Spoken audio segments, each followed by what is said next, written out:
Well, there's a cat hanging out with me until like 2 seconds ago, so sorry about that. Hello! How's it going? I hope your week's been good. Mine was tiring, but that's normal. I'm very proud of myself. I finished a section of this, this whole section. So both the turnarounds are done, which is great.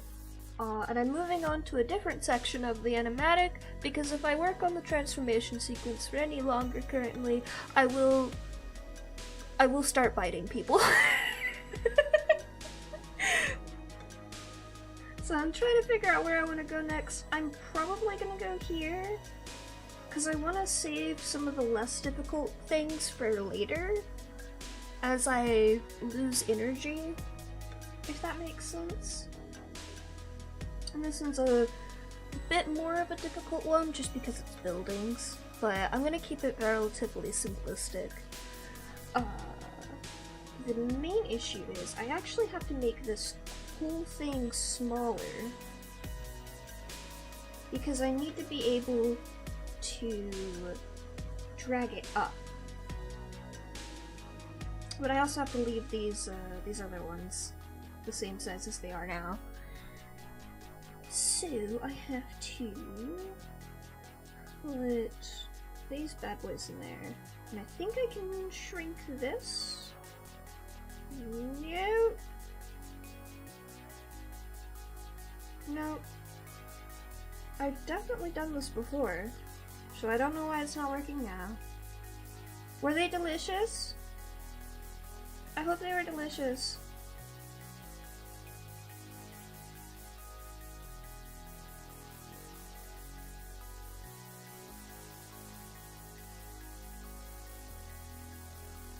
That is probably good enough. I'll align it all in the editing process. But I need enough of this for the buildings.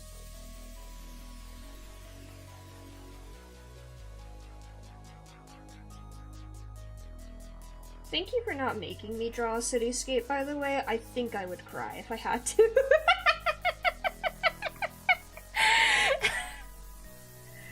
I'm not a fan of drawing cityscapes, but I want to get better at them because they look so fucking cool when they're done right.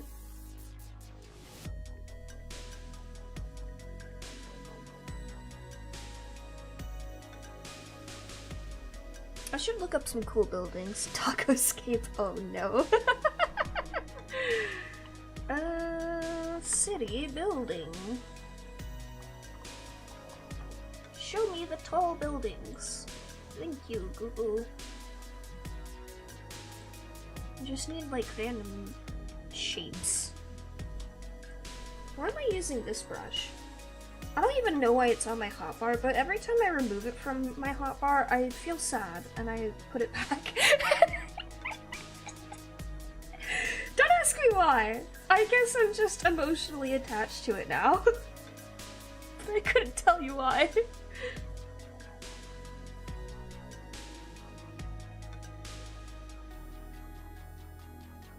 It's fine.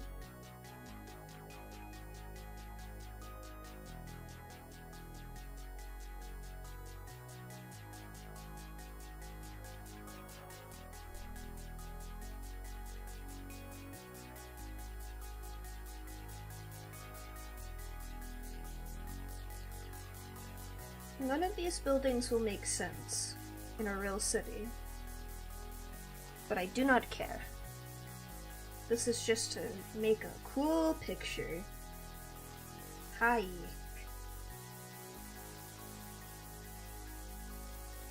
Although, to be fair, this creature thing is in the middle of destroying the city, so it's fine. I can do whatever I want, I suppose. Is that how it works? I think that's how it works.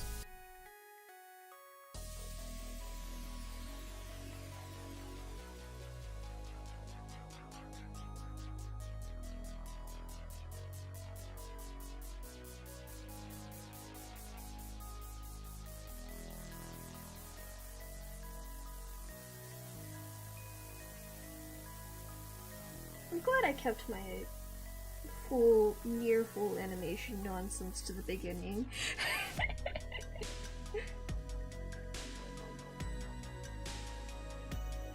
We'll go to the bathroom then. Oh my gosh, you could take a bathroom break before stream.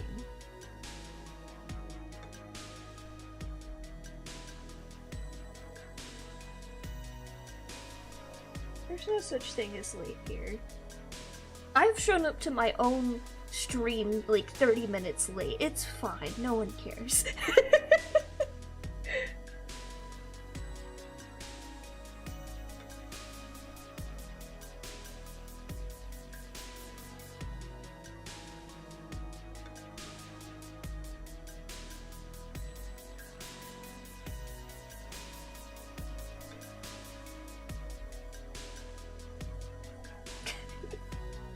Hey, you're the one who said it.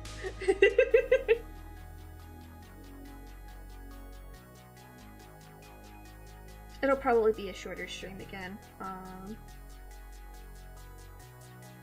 There's another project that I'm working on that I cannot stream,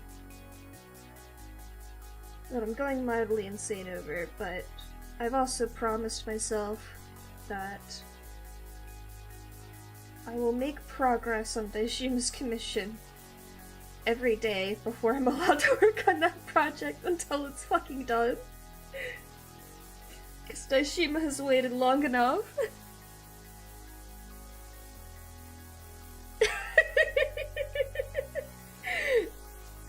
I had to run before you said anything in response to me commenting after you said that.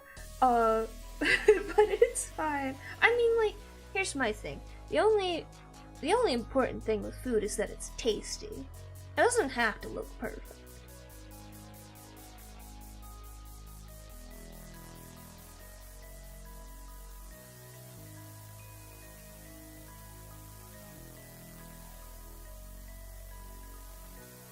The stream might be not short just because of these buildings. But I'm determined to not put too much effort into them, because if I put too much effort into them, they're gonna look weird. Because I don't actually know how to draw buildings.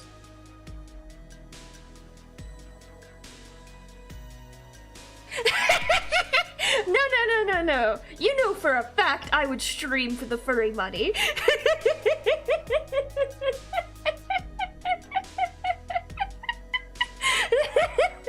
You know I would stream that in a heartbeat. No, people don't commit. Okay, here's the weird thing. People don't commission me for furry things because I don't have a lot of references for furry things for like my commission examples. But occasionally somebody will come to me and they'll be like, "Hey, can you draw this feral form of an animal?" And I'm just like, "Do you see dogs in my portfolio?"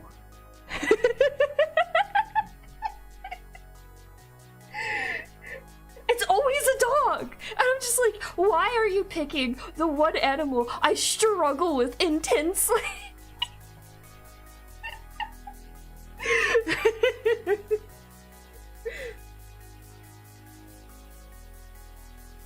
Oh, you know, I totally forgot about that. When I was in college, on college Wi-Fi, I did actually try to make a Fur Affinity account to get that furry money. But apparently it was blocked on school Wi-Fi. It's just like, you don't block anything else like this, like DeviantArt and whatnot. It's just another art site. Cringe. I was too lazy for that. Nowadays, I don't feel like putting the effort in to get commissions. You come to me or not. Hey, Diego! How's Persona 3 going? Are you enjoying it?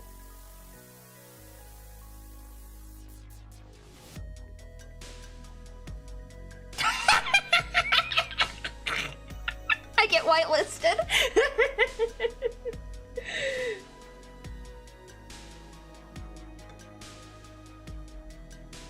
Honestly, I'm just waiting for my desk neighbor at work who openly, like, he goes and DJs for anime conventions. I'm just waiting for the day he just, like, drops the bomb of, like, oh yeah, I'm a furry or something like that.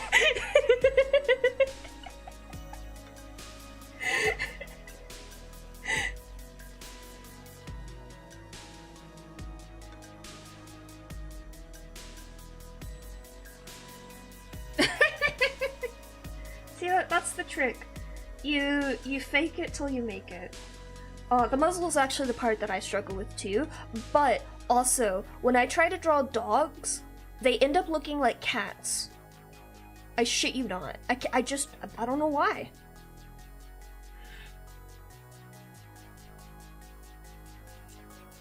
Oh no, Diego! So you got to, that's the train, right?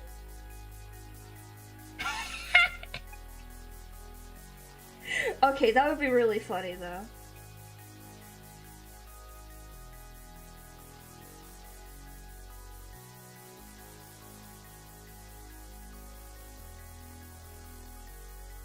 Sadly, I have somehow regressed and I can no longer draw cats as well.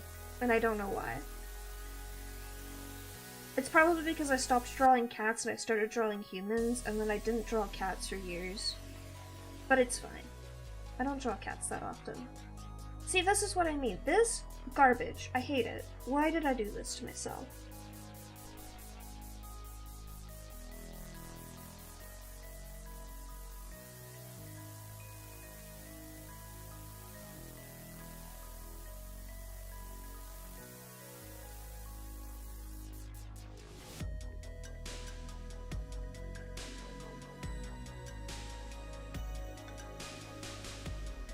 Your guess is good as mine, Lucas. That's just how chat is, you know?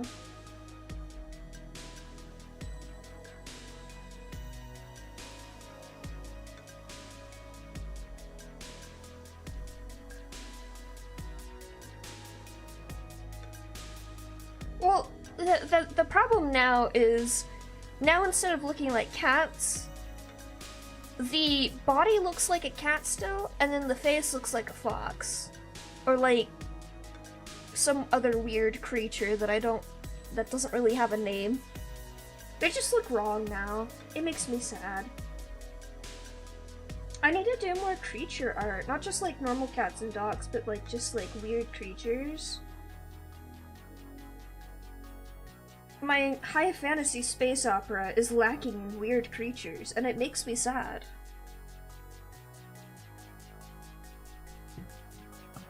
Oh boy, you put something in there? Ooh, oh!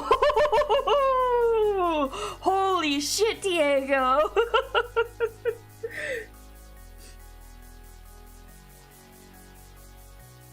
You gotta get those critical hits. Very important. I know the game works very differently than Persona 5 though, so it's understandable, don't worry.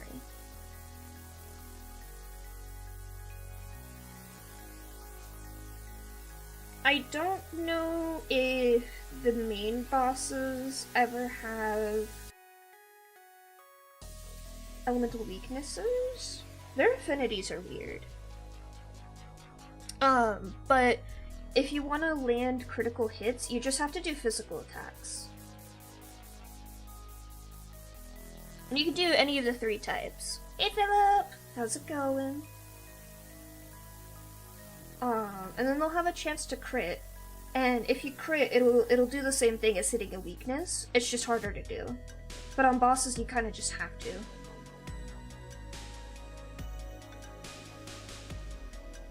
And that'll get important later on too. I'm kind of sad. I know technicals made the game probably way too easy in Persona 5, but I really liked the technical hits. They were a lot of fun.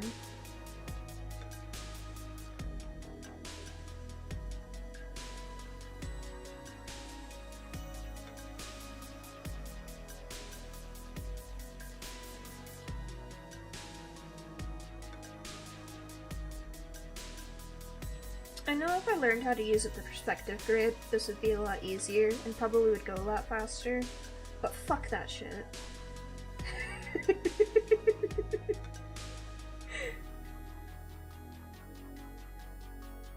I hate using guidelines. I find them annoying. God, I feel that, Taishima. I have been so tired lately, and I have no idea why. I've been sleeping like twice as much, which is weird for me because normally I don't sleep. I'm really bad about sleep.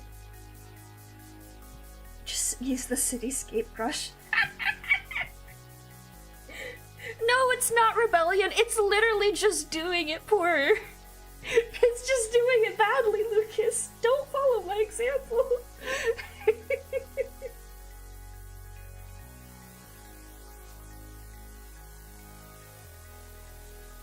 Let's see. What kind of side do we want to put on this piece of shit?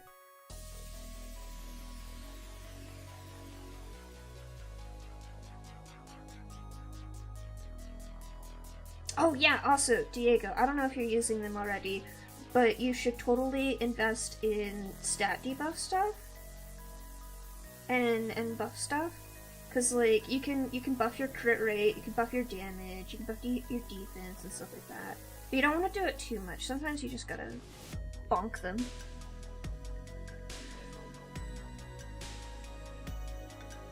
I have also been napping frequently.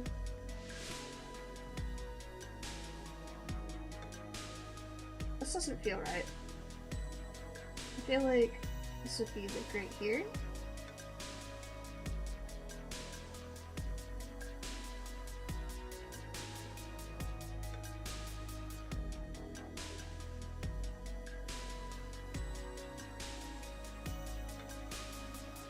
I feel like I'm making it for last time, honestly.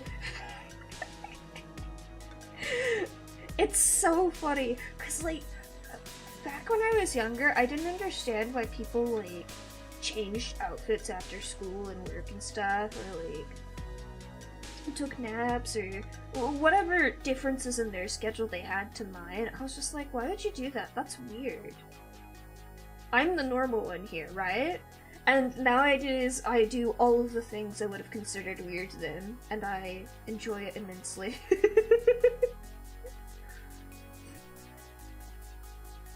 Good plan, Diego, good plan.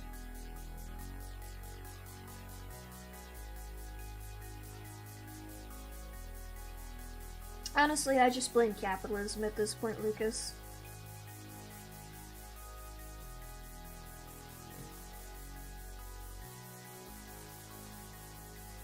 I feel like I'm doing the social links wrong in Persona 3, though. I'm always very nervous about the social links in Persona games.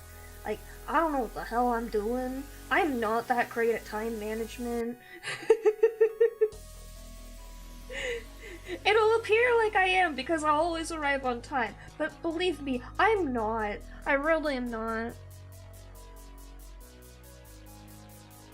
And I'm just like, I'm terrified because I want to get as close to getting rank 10 in all the confidants as I can, but I know I'm missing some at the moment, and I also am afraid that I don't have enough time, because I'm past the midpoint of the game at this point, and I feel like I fucked up, and because I maybe possibly wanted to get top 1 on every exam. And might have dumped time into getting academics points as quickly as possible, and I may or may not only be missing 1 more rank in all of my stats.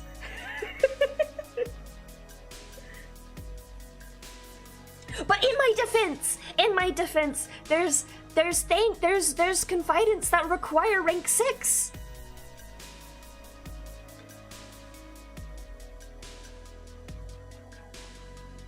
I know it.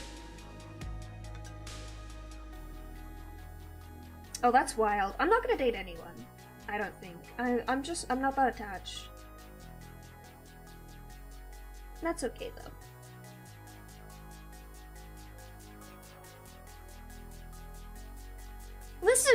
Suru said she would give me a present if I did well on my exams, and I have to impress her. You can't tell the person who is determined to be a good student to the highest degree, hey, I'll reward you if you do good, and all I have to do is press buttons to do good.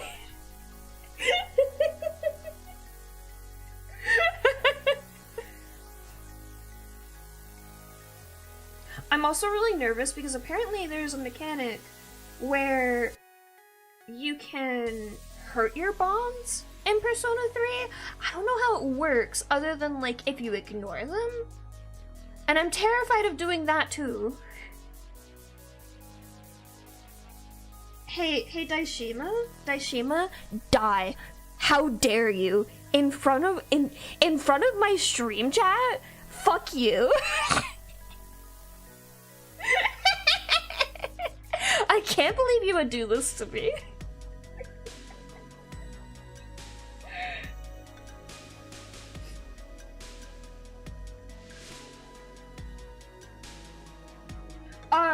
Be sure to not put any spoilers in Persona 3, because Diego has not seen the original, nor played it or anything.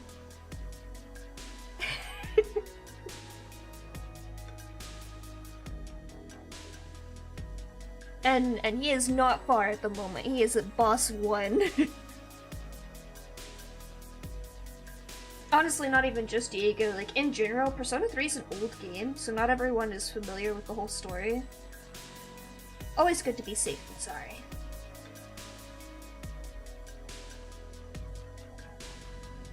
It is a really good game, and Reload has been very, very good so far.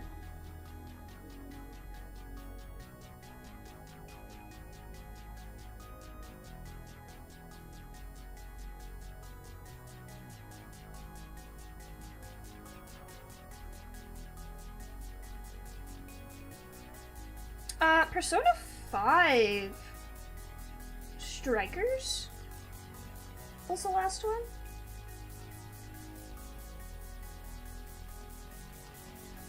But honestly, like, I'm not a big fan of remakes that are, like, stupid remakes. Like, there's no reason to do it, or, they're just doing it for some other reason. Like, my friend described the Final Fantasy VII remake as just, like, an ad for their new shit or something. I don't know. I don't follow most recent Final Fantasy news. But, Persona 3 is, like,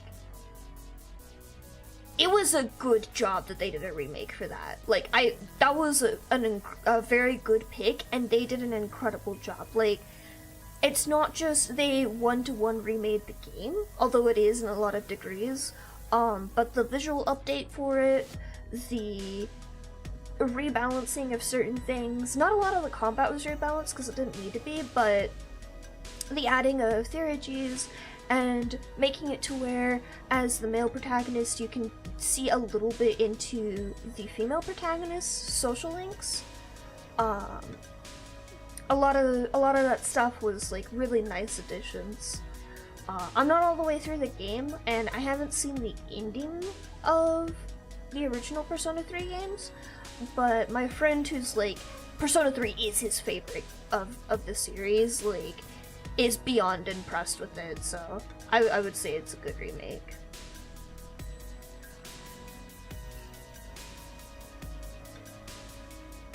But yeah, like, as long as the only thing you're doing is not just remakes, I feel like having remakes of older games like this is a nice touch.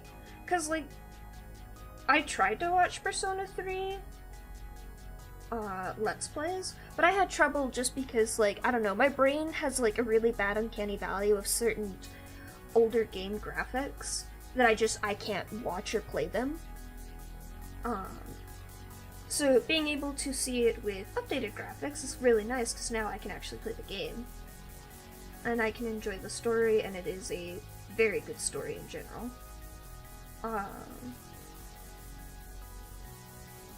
But then there's other things like fucking Skyrim, where they bleed it dry so much to the point it becomes a meme, and it's just like, I don't need another Skyrim. I want the next Elder Scrolls. And it's not like Pokemon where, like, they're just trying to pump out as many games as humanly possible in a short period. Like, they put very good work into this. Yeah, exactly. Like, I personally feel writing a good story takes time. So if you have a good story and all you need to do is, like, make some cleanup to that, clean up some of the combat and stuff like that, I think that's a good time to do a remake while you're trying to put the effort into a new thing. Yeah, honestly, truly. Fucking truly. I hope the fad of online games dies, of encouraged co-op dies, of fucking battle royales and all the other bullshit. I just want another normal goddamn game, please. That's why I play indie games these days, because they give me that experience that I want.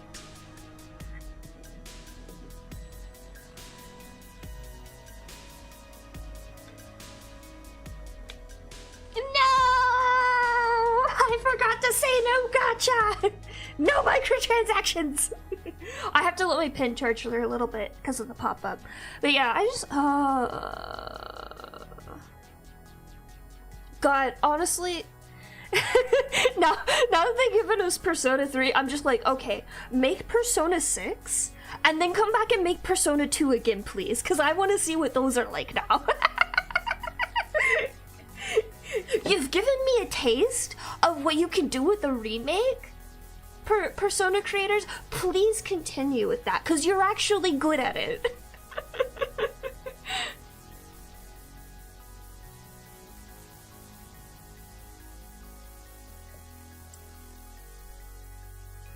But seriously, like, as spoiler-free as I can possibly get, Persona 3 The Reload has... that's a game worth $60 to me. I ended up getting the DLC for it, but it's really funny because I'm not using it. I'm using Arcean from P5, and that's the only DLC I've used so far. Because, like, I started putting on the costumes onto the characters, and I was just like, but I want to use their new fancy things from the remake. I want to use that. I don't want... The only costume I've left on is, for Fuka. That's it.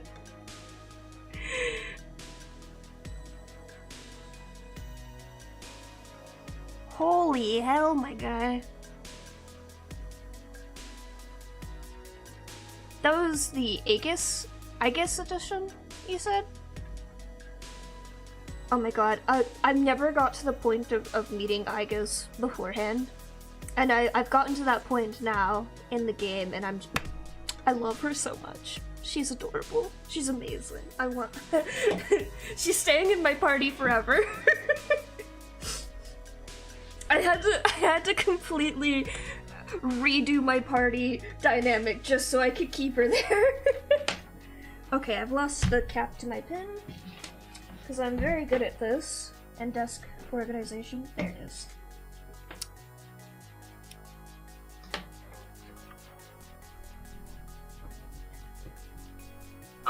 For DLC personas, you can just get them. But do you intend to, like, do it the legit way?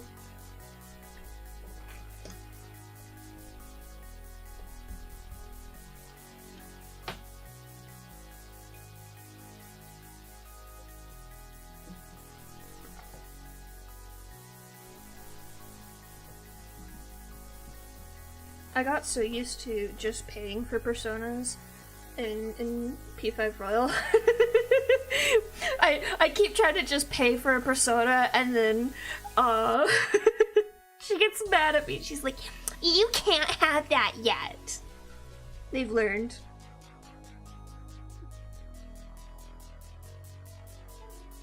I don't know if you're aware of this, Diego, but in the original, there was an exhaustion mechanic where your party members would eventually get exhausted and then you'd have to stop going through Tartarus. So you couldn't grind it like you can now, or like you can Mementos. But now I can be a millionaire!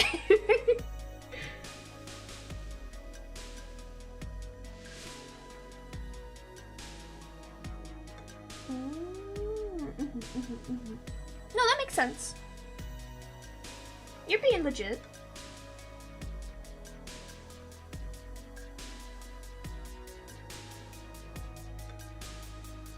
I really like the shuffle time mechanic. I wasn't sure how I would feel about it, but I enjoy it a lot. It was definitely a an adjustment going from just the gaudy over-the-topness of Persona 5 to Persona 3, which is not that at all. It's a very it's a much more serious game. I kind of miss it, but also at the same time, I don't know, I feel like they did a good job with all the graphics and stuff. I definitely appreciate that the shops are not as nearly as blinding as they are in Persona 5. Amazing graphics, they look really cool, but also, fuck that.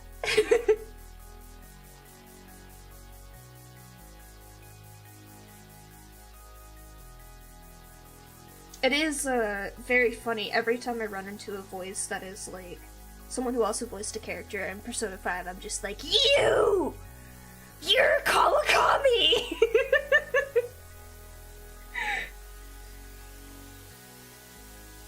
The Persona 5 voices are just...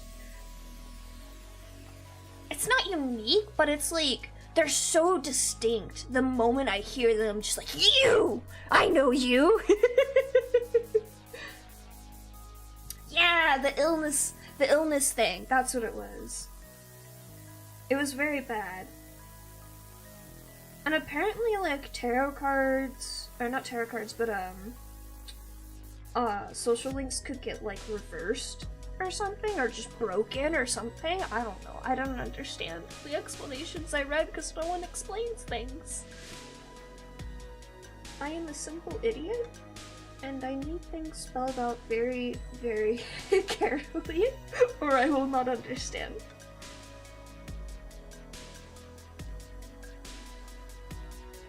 Case in point, I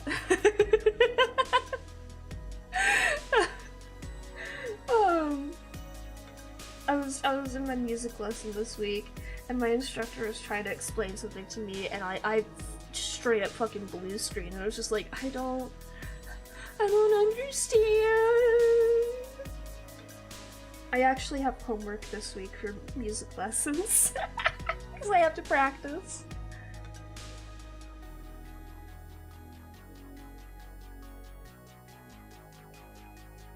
Okay, but here's the important question, Philip. Do you miss Fuka's old voice? Because I don't. I've heard the old voice.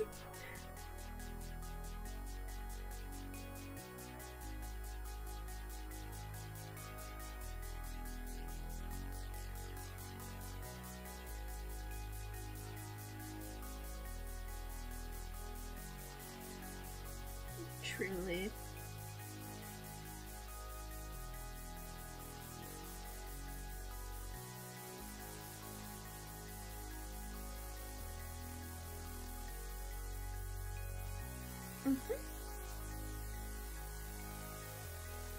I don't know if you looked into tarot after playing Royal, but it plays a bigger part in this game. She did? I just remember, so my friend was playing through the FES version again, and like, there was just something really, really off about the voice acting for Fuka. And I felt bad, but also it was one of those things where it's just like, this is almost straight up like Uncanny Valley levels of bad. Like, it's not even like, just like, bad anime dub stilted, but there was just something really off about it.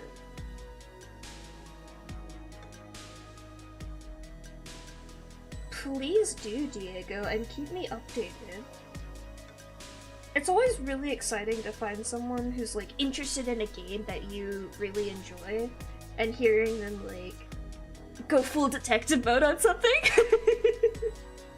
my friend, another friend of mine, is currently listening to the Magnus Archives for the first time, and she's got some background because like I have blogged a lot on Tumblr about it, and no, I'm not the only person she follows who does. So she knows some spoilers, but she doesn't really know the details of anything or how it all interconnects. And so she's listening to it the first time, and she's just like, "Ah, I understand this now! This meme you keep reposting!" It's so fun! Personally, I'm still going insane over the Magnus Protocol because it's very good.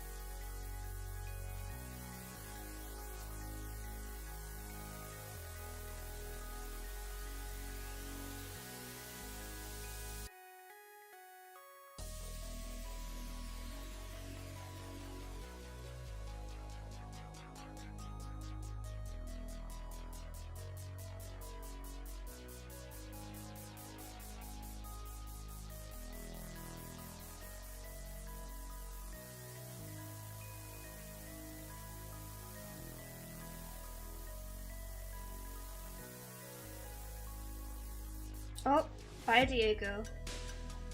I think he died in the middle of typing that. Can I get an F for Diego in chat?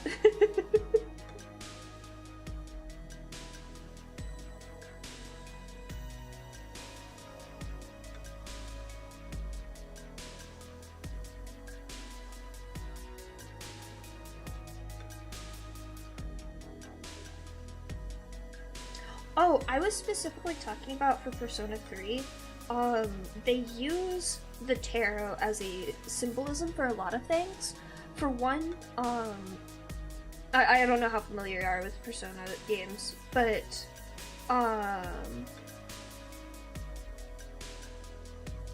like, they use it for, like, enemy archetypes and stuff like that in all of the games. Can you roll for loot? Like, yeah, roll a D100. I'll pull up a loot table.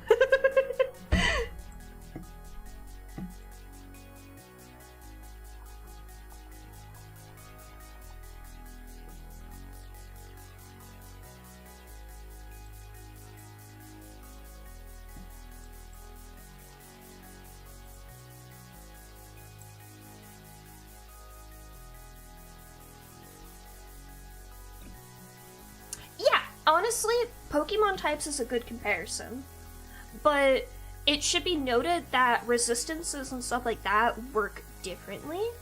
The archetype, like, they're called Arcana. The Arcana that a Persona is, for example, they're usually of similar categories. Like, for example, there's different Pixies. There's Pixie and there's High Pixie, for example. And both of those are Magician Arcana. And they are very similar in a lot of ways, and their builds are very similar. Whereas something like Chariot might be more physical attack focused. But in addition to that, the Arcana apply to your social links. Each of your social links is a different Arcana. And if you're familiar with the Arcana in the Persona series, that might also tell you how to interact with that social link to upgrade it faster.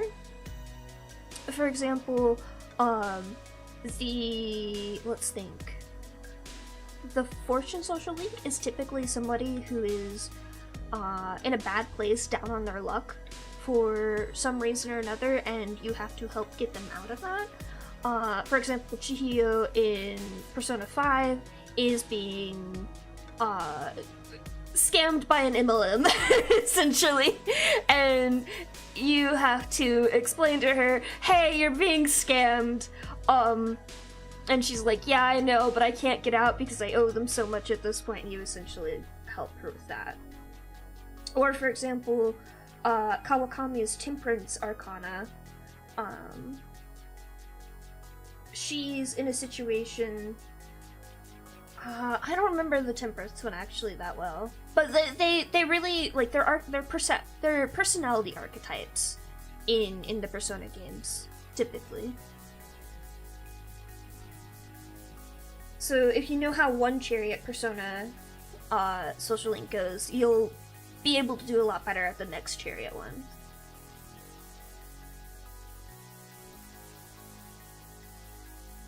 I do actually have a couple tarot decks. They aren't that type of tarot though. What is it called?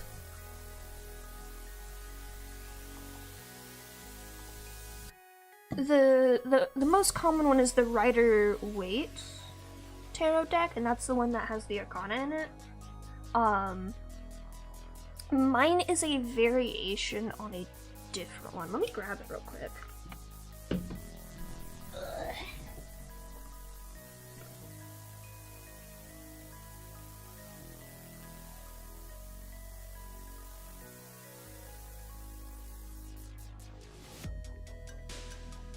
Let me see if I can get my camera set up in a way that doesn't displease me.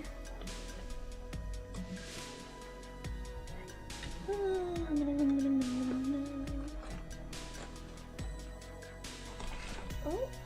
I didn't realize there's a backpack there.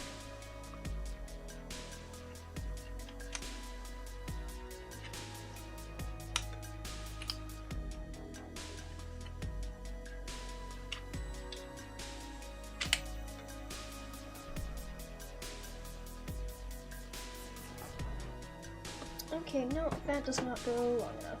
Beads. Maybe my other one? Where is my other one?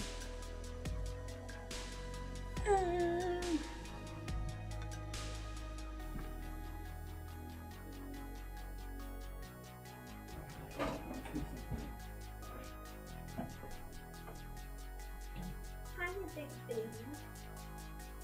You big rat. Rat baby.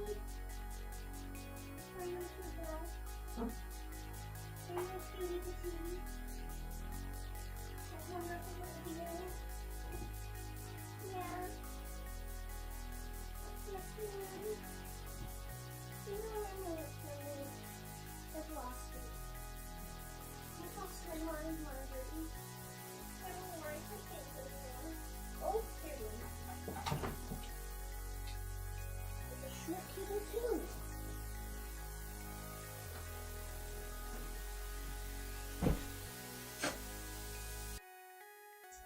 The problem is, the place I want to put my webcam is the opposite side of where it plugs into my computer.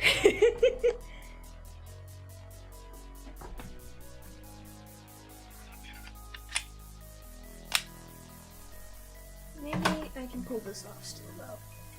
If I just get it just right.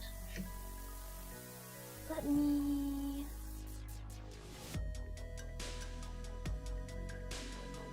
make sure it's hidden. You guys.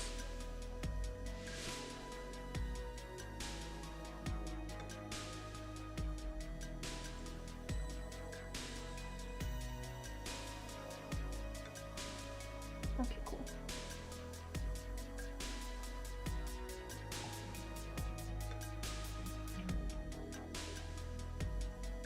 This is not the safest position to put it in.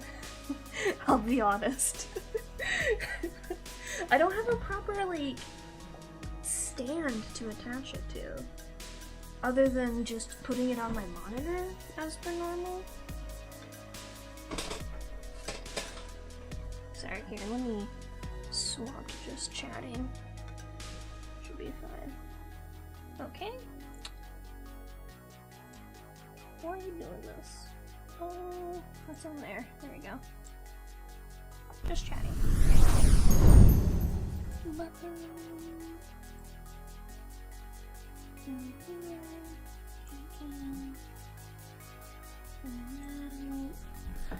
It looks like it's upside down.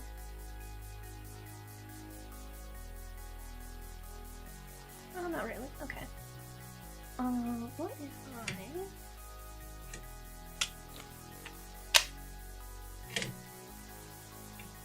do that? Okay, that works. It's really red for some reason though, so let me fix that. Let me turn on the light here so you can actually see.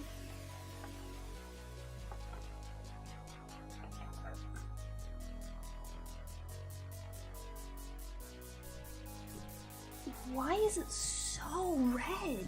It's really red for no reason.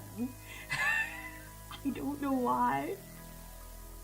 Is this the one I want? Why is it so red? It looks like there's a fucking overlay on it.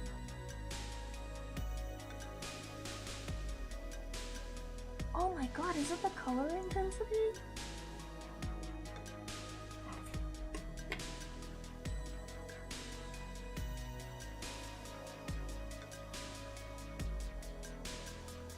Okay, that looks like about right. You guys can't see it right now, that's why. And put that in. And go over here. Push hit the button.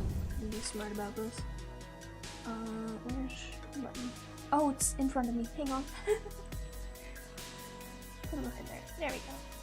Hello, you can see my hands. Oh my gosh. But like, you can still see over here, it looks like absurdly orange. I don't know why. Anyways, these are my decks. They're the same deck.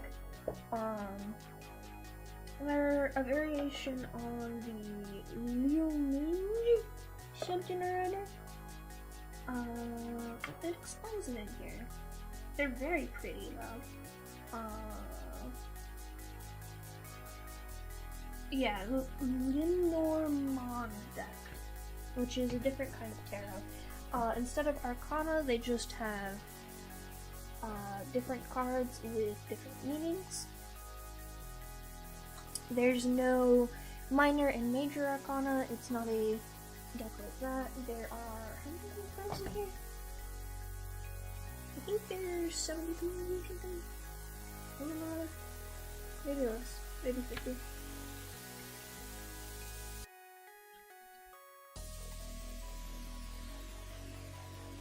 I don't think it's gonna tell me.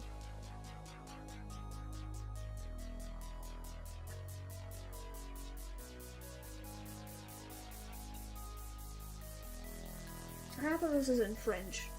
They have English and French explanations in here, but I don't speak French. Okay, it doesn't say. I don't remember how many cards are in here, but it's a decent sized deck. And yeah, the artwork is gorgeous. It's shiny. The box is shiny. It also came with a pin matched as the magpie. These were from a Kickstarter though, so I don't think they're available anymore. And they're both the same deck, they're just two different color variations of it. I believe the magpie was the original one, and then they made the owl version, which is white, gold, and pink. And there's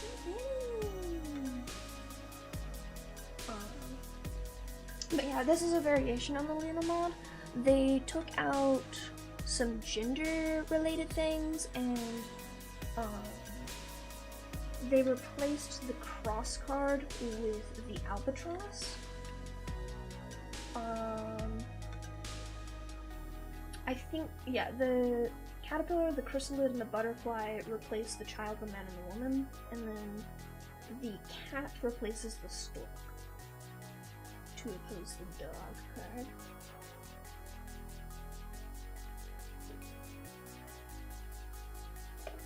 I've noticed so far that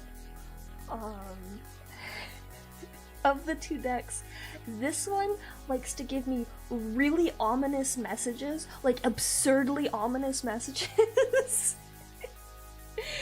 And this one also likes to be ominous, but not quite as much. This one likes to be ominous in a gentler way. It's very funny. And I wish I was just exaggerating. Like, oh yeah, this card deck is black and that one's white and that's why. No! This one gives me the most ominous freaking messages every time I pull from it. It's just like, you're gonna die in 7 days. I'm like, what the fuck are you talking about? Genuinely. Literally, the last time I pulled from this deck, it was like, oh yeah, some sort of manipulative disaster is headed your way, prepare to suck up to people, and I'm just like, what the fuck? And I don't know why it's like this, but it's really funny every time.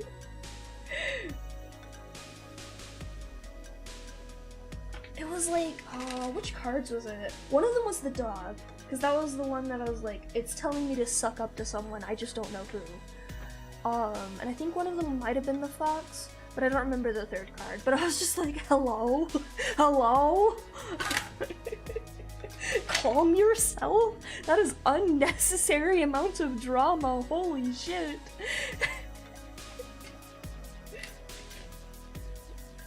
I think the magpie just likes to be dramatic, and the owl was just trying to be wise.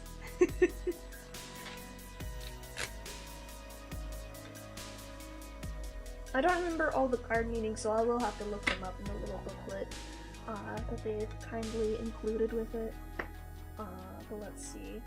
I usually do 2 or 3 card draws. Oh, that's a nice card. That one's a little scarier. There's no reverse in the lineart. It's just the card itself is the meaning. The dog again. Alright, who am I sucking up to this time? The garden I remember being a very gentle card, but I don't remember the tower as much. The dog is... here's the dog. The dog has a single-minded desire to please. There is no challenge here, no resistance, but there are times when that's needed most. Support is powerful, can restore faith, and shore up defenses. Just remember, devotion should be repaid in kind. So it's literally like be kind to people and also like suck up to people.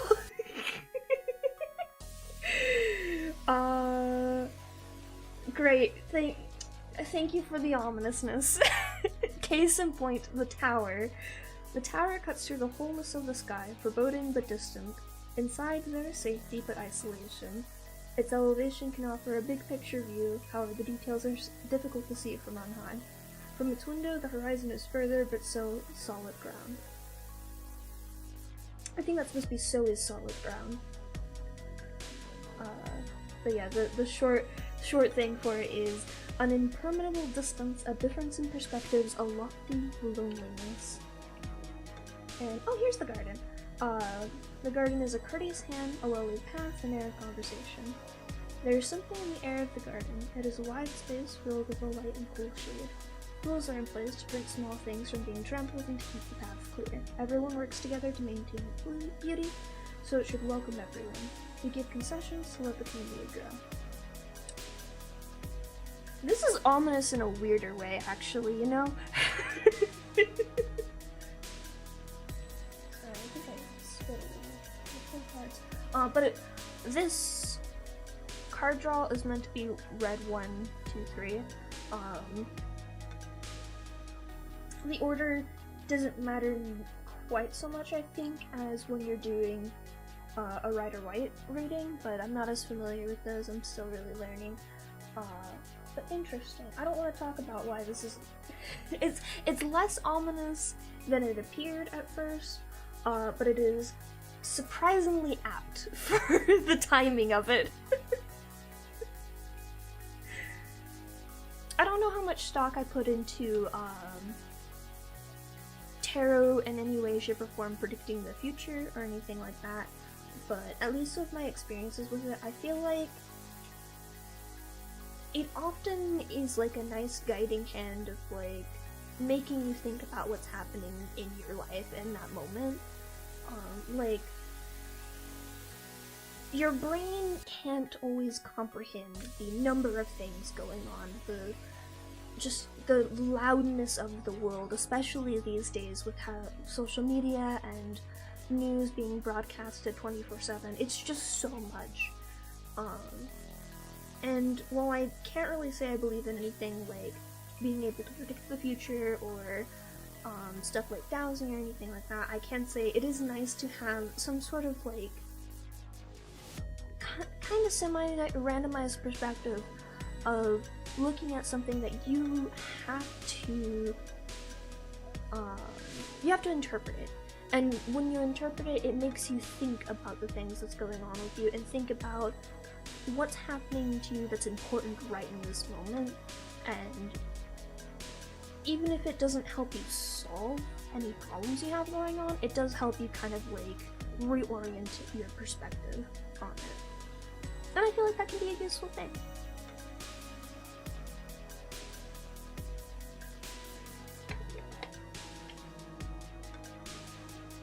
Yeah, I like my tarot decks, they're very pretty.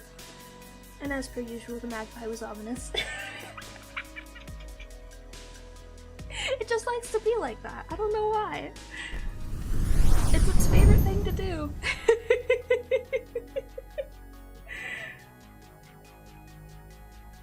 Yeah.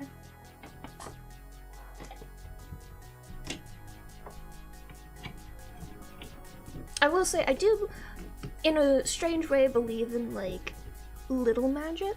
Like, I know one description of it was, like, someone who can always draw a perfect circle, stuff like that. Where it's just, like, little talents people have surprisingly naturally.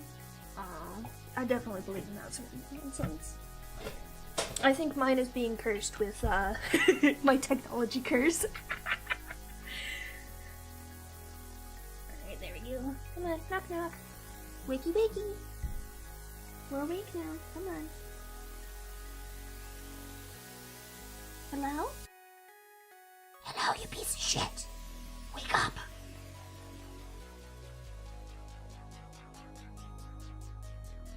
Oh, I'm gonna have to restart it, aren't I? I shouldn't have locked it. I'm a fool.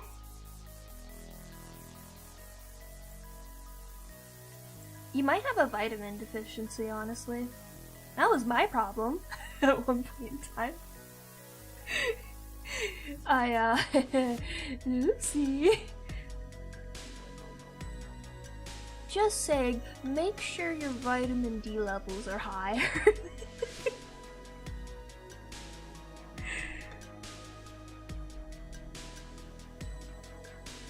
I'm restarting your server because it's being a pain. Because it likes to be a pain to me specifically. Yeah. Come on, knock knock, wakey wakey. 3, 2, 1. Clap on. Hey, clap on worked. Cool. Alright, welcome back to this. Oh, I had a new one this week. What was it? Let me think. No, I've forgotten already. It's fine. I remember it eventually, but it happened and I was just like, are you fucking kidding me? Right after I solved the last one.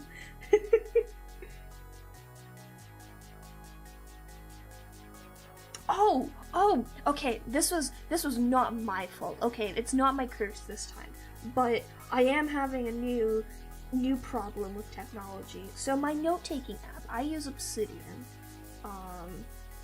because I really like the canvas feature on it, and I got excited because I was like, you know what, I'm gonna be back in office, and I like this app a lot. It does a lot of really cool things, so I'm okay spending a little bit of money on it to sync it to my phone, so I can use it on my phone, because they have an app version, and you know, it's really good on desktop, so surely they'll have good mobile development. And I opened it up and I was like, oh wow, yeah, this is working pretty nicely. The sync worked really well. It's even got like a nice repository feature where you can specify which things you want to be uploaded to your sync cloud. And then I ran into the issue.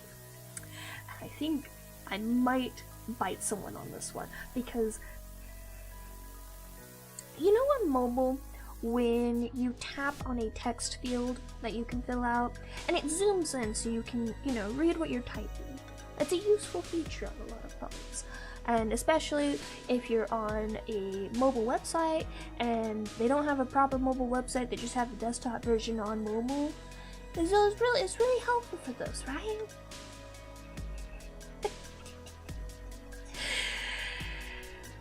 For some godforsaken reason, on their mobile app, when you have a text box on a canvas, they resize the screen to your text box size, like the big size, not the text size, you know, what would be useful here. So the whole size of the text box, which doesn't sound that bad unless you're like me, who writes like 5-paragraph essays in their text boxes because I'm writing a goddamn story in the Canvas feature so I can tie it all later together, but for now I can see it all at once in a way that organizes to the ridiculousness of my brain. Anyways, their Canvas feature is fucking broken, okay? It literally resizes, like it zooms out so far.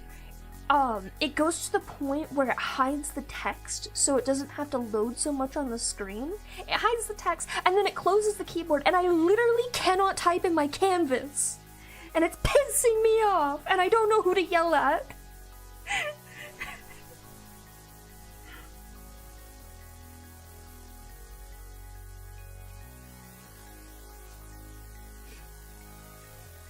It does that sometimes, let it dance. So we're gonna go look at that, Lush Dragon I sent you a while ago, Dashima. It's my reference. Oh, thank you for the taco picture. I will add that to the dishes later. I have many foods to draw. I'm not a food artist. Please don't expect, like, the anime shiny, sparkly, delicious looking food from me, please. Mercy. Where is it?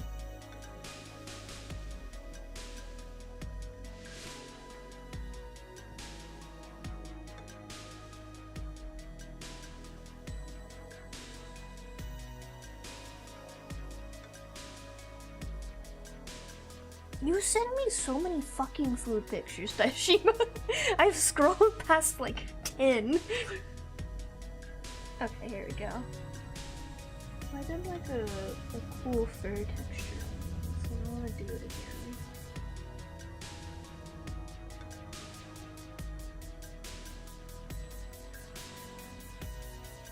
I'm probably gonna do 2 frames on this bad boy.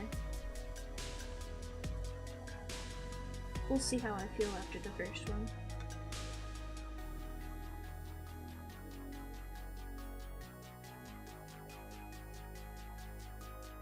Did anyone send the clip from Daishima's stream in there? I hope not.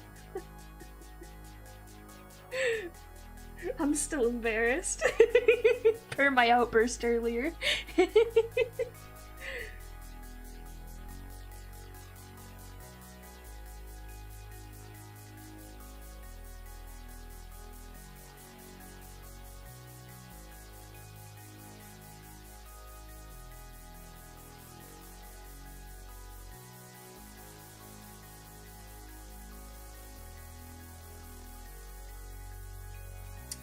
When I voiced the horny gas pump during the collab stream. It's just one of those things where it's like, honestly it was fun. It was fun to do, but like there's just like this expectation a lot of people have of me to be a little more innocent. Partially just because of my voice and the way I talk, but also partially because I am Ace and somewhat Arrow. So I just get really embarrassed easily. Objectively though, and in my opinion, it was very funny.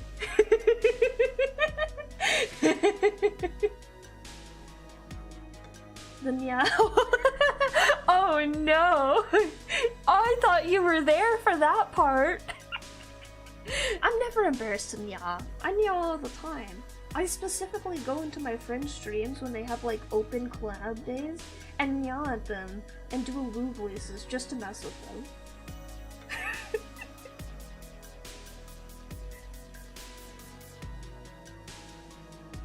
It is quite an incredible moment if you go dig in Daishima's clips.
Mexican isn't a language.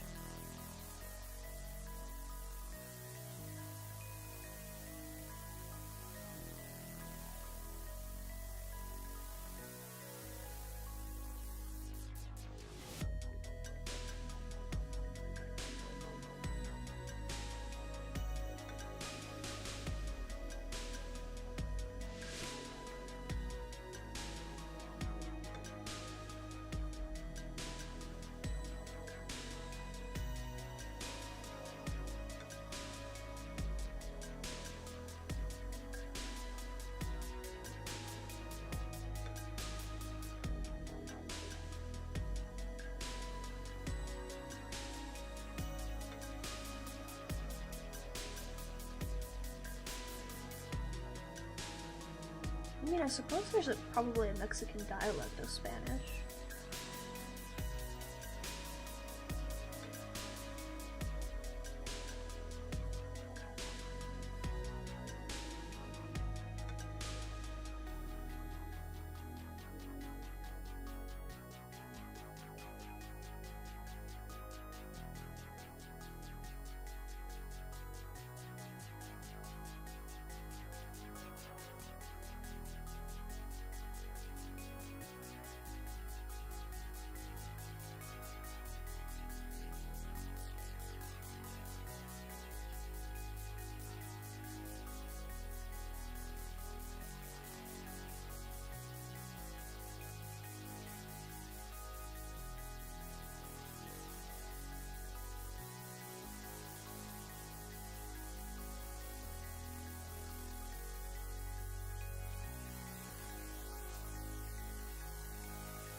I wonder at what point a dialect becomes a new language.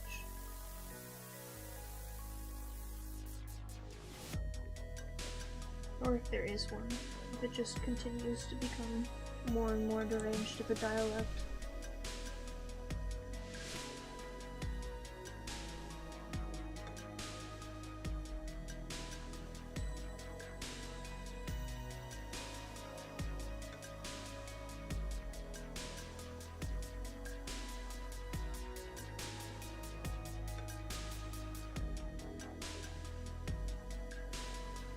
I can understand that. There's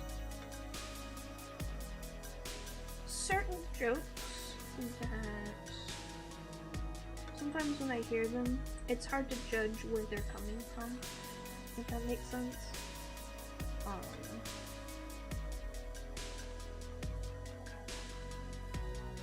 You just kind of have to be careful, like, what corners of the internet you get a joke from sometimes. Like, extreme example, a bunch of people were talking about on Tumblr, like, of this really cool refrigerator setup, and it turns out the original people posting it were, like, trad wife people, and it's just like, oh, incredibly cursed. Never mind, I don't want to interact with you. But because of the way that the nature of Tumblr, like, no one realized, because no one looks at, like, Opie's blog when you reblog something.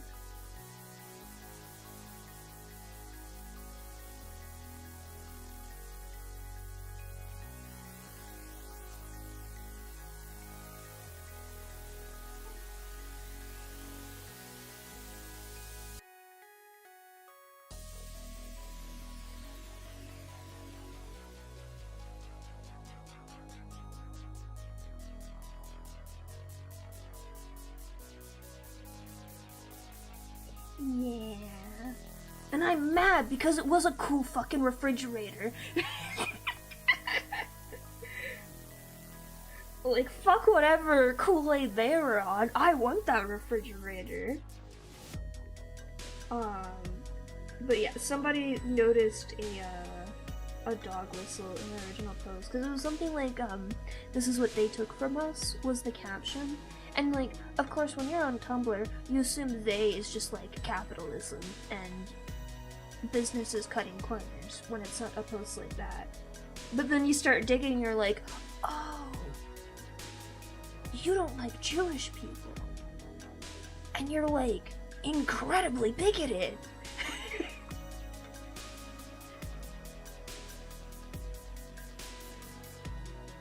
I can't, and I cannot pronounce the word. I keep trying to learn and I just fuck it up every time. Anti-Semitism?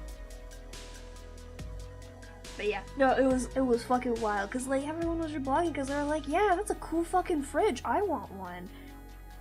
And then the ball dropped.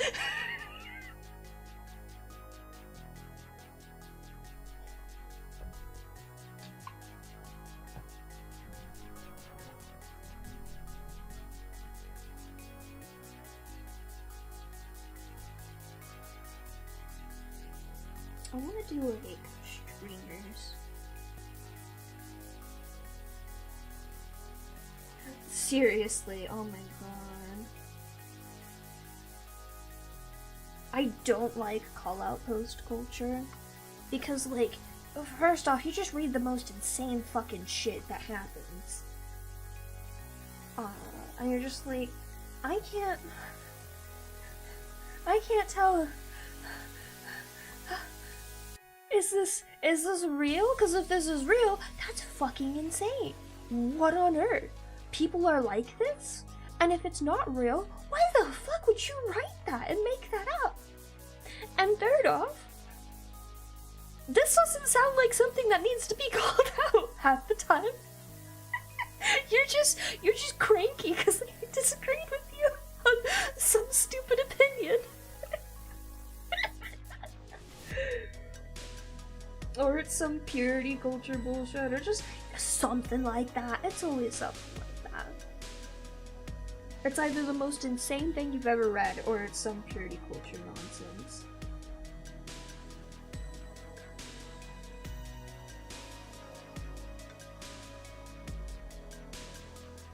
Like on Tumblr, we've got the bone stealing witches. We've got the human pet guy. Who else do we have on there that you read about it after out of context, out of the fact? And I'm just like, these are well-known people on Tumblr. These are just random fuckers on Tumblr who put their life story out there, and everyone's just like, hey, that's not normal. And then they're just like, why do you guys only remember me for the human pet thing? And I'm just like, gee, I fucking wonder why.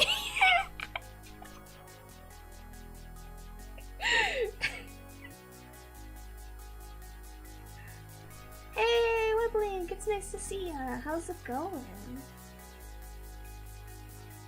I don't know what you're referencing, if you're referencing something.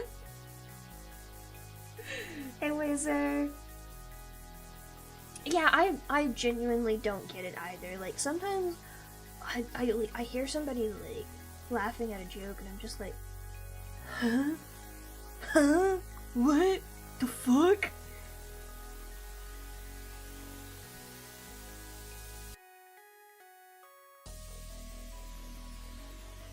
It happened to me, I'm not gonna say where, but it happened to me very recently, where I was put in a situation where somebody made a joke like that, and I was just like, I don't know how to react. Clearly you think this is funny. Like, genuinely think this is funny, but I'm... And I just kind of like awkwardly laughed and was like, I have to go now, thanks, bye! Oh, I see now. Thank you for clarifying. I'm not smart.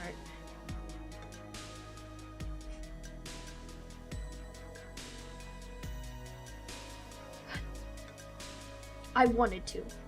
I wanted to so badly, Weblink. I really, really wanted to. And I think I did. And it didn't work.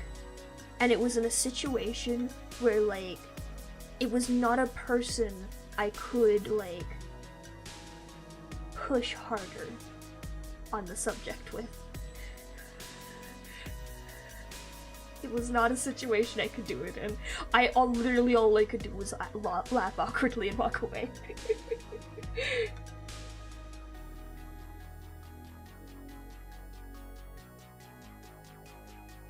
Holy shit, Wazer. Are y'all good? Is Annie alive? Did you fucking murder her? Oh my god.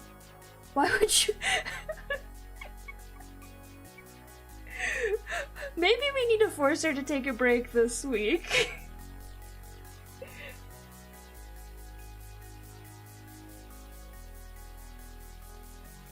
I think being knee-deep in quicksand would fix me. Also, I don't really like being called Fairy. Fairy is just something I attach to my username because Ambrosia's taken a lot. I really do prefer to be called Ambrosia.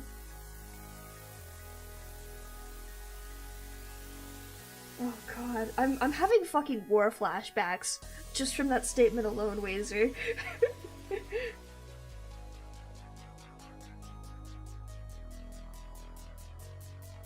Yeah, it's okay. I've been... People have attempted to give me worse nicknames. At least you're actually, like, taking half my name and using it as a nickname. Some of the ones I've gotten, man.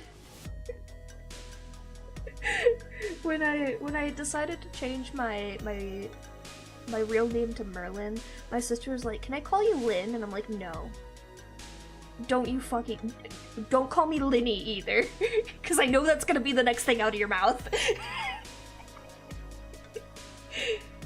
How are you not done with this turn? Are you fighting every one of the 3,000 characters she made? Why did she do this?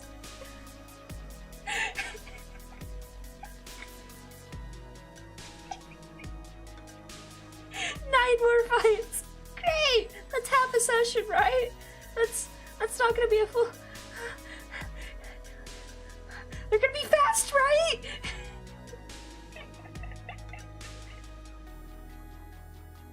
Christ. Also, yeah, Lucas, go for it. I don't care. Just don't make people, like, pay for it. I don't give a crap. Okay, same scenarios. Oh, no, you're fine, Lucas. I understood what you meant, don't worry.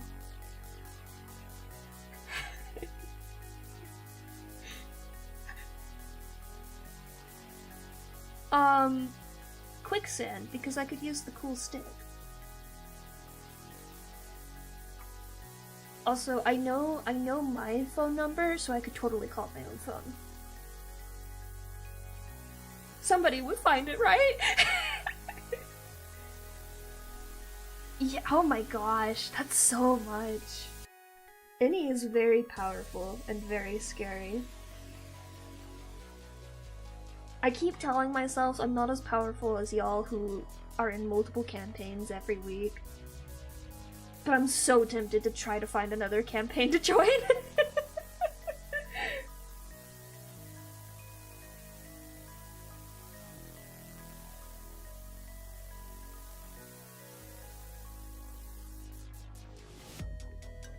I think it's my brain just telling me that I've hermited too much and I need to go outside more and touch grass. Yeah, two feels like a nice number, especially because they're not, like, meant to be super long every week.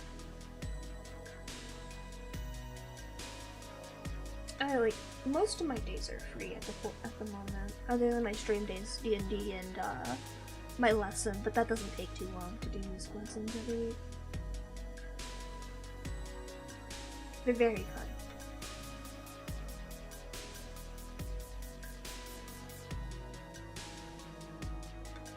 We have our sessions on Thursday, and then the other one with Innie is typically on Wednesdays. This was just a one to get the tournament shit done, right?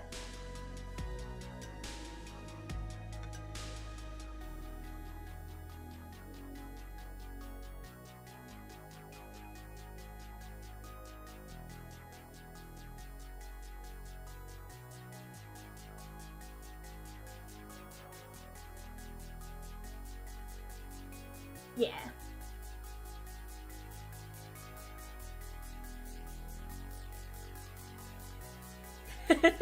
No, I have to interact with people. I guess maybe if it was VR and like VR chat. I don't know how to play VR chat though, is the thing. I'm not good at talking to people.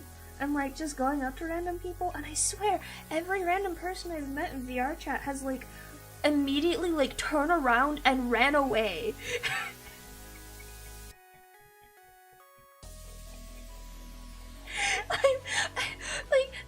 They took one look at me and ran away, and I'm just like, huh? Huh?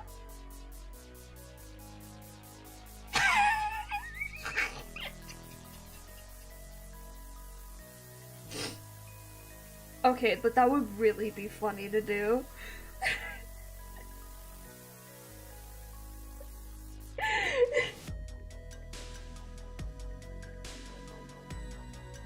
I have been considering getting a VR headset, but I don't know a whole lot about VR, so I don't know what to get. No, Lucas, keep cooking, you're onto something here. It's like the equivalent of like just like calling like your parents or something on the game show and being like, guys, I'm about to win like $5 million, watch this! Turns and answers.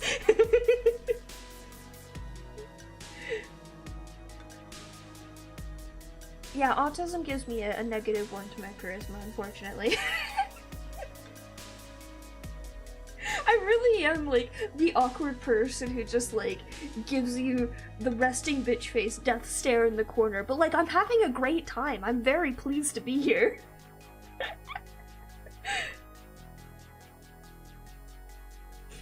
Like, oh my god, anytime there's like any kind of work like event, that's literally me. I'm staring at everyone else watching them have fun, and then my boss keeps coming over and she's just like, Are you okay? Do you want to join everyone? I'm like, no, I'm fine over here. I'm having a time of my life over in this corner.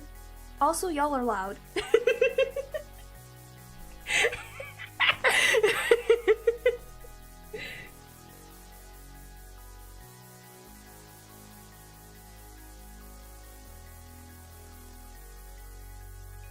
Yeah. I'm just doing my own thing. It's fine.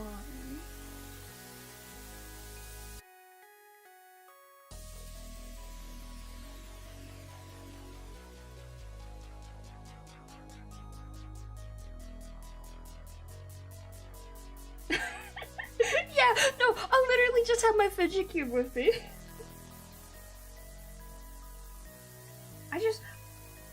they can get really loud at work. For a bunch of nerds, they can get really loud.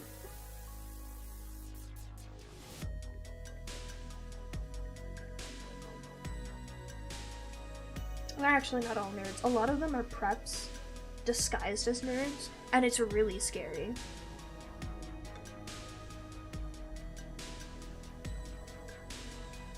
Like, not to generalize, but like where I need more awkward nerds to talk to. I can't handle being in a room with this many competent people.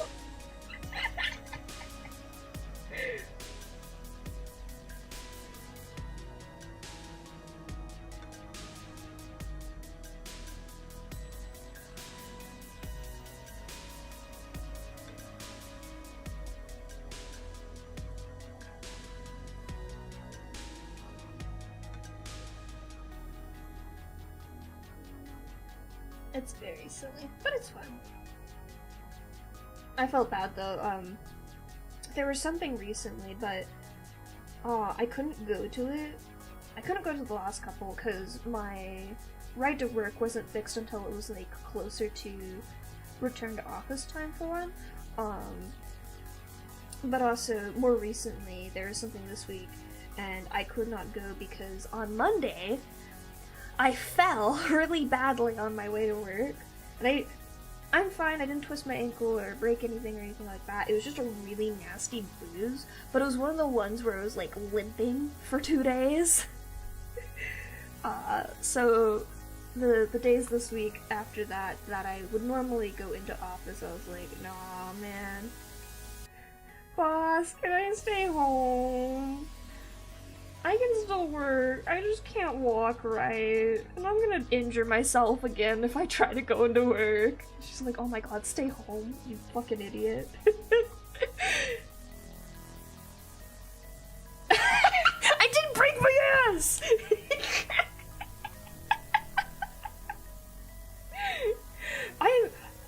I knock on wood, knock on fucking wood, because I'm not gonna jinx myself on this. I am surprisingly have never injured myself seriously. Like, I've gotten some nasty cuts and scrapes, but the only serious injury I've ever had was when I was younger, a piece of cinder block hit me on the head.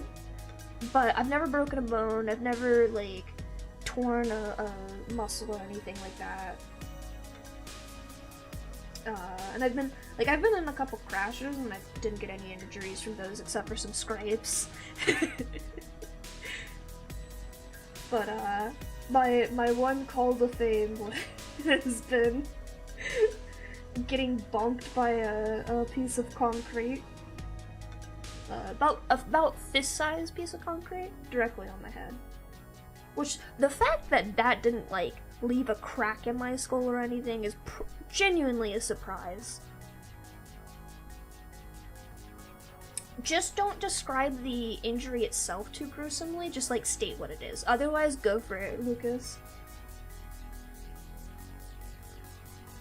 Yeah, I didn't go to a hospital or anything for it. I probably should have. I found out, years later.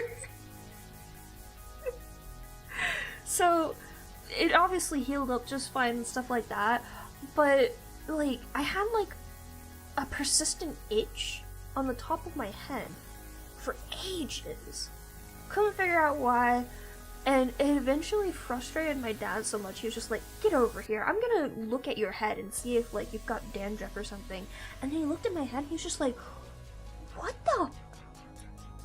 That piece of concrete hit your head ages ago, didn't it? And then he dug out pieces of gravel from it. Like, literally, it was just pieces of concrete gravel. Fucking wild as shit, man. Yeah, other than that, no serious injuries.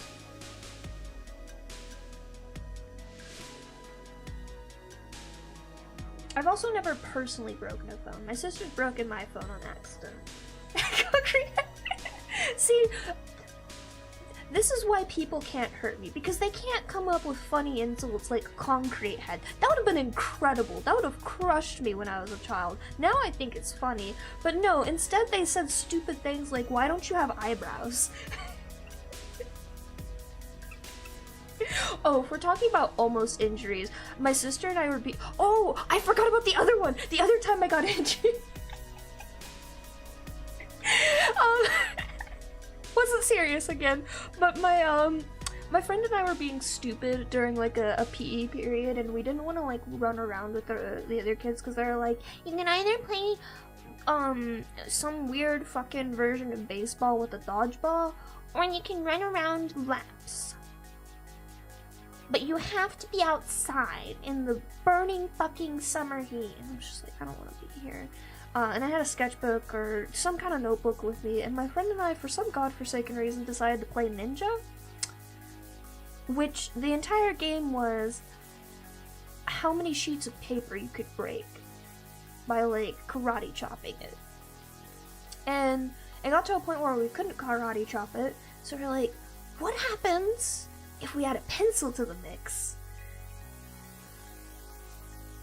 And then she accidentally stabbed me with the pencil.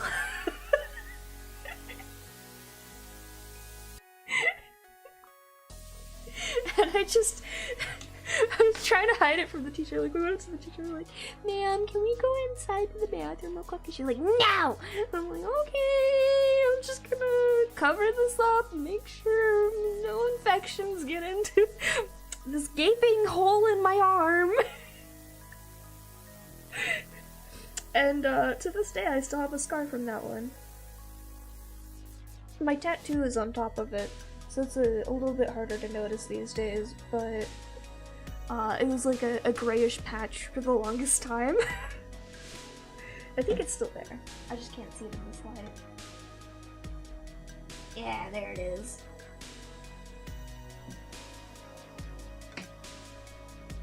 But almost injury-wise, my sister and I were being stupid with kitchen knives once, and like, I think she almost cut me or something, and then we both were like, just like wide-eyed looking at each other, and then she just gently put it back on the counter, and I was like, yeah, that's a good idea, let's not do that again.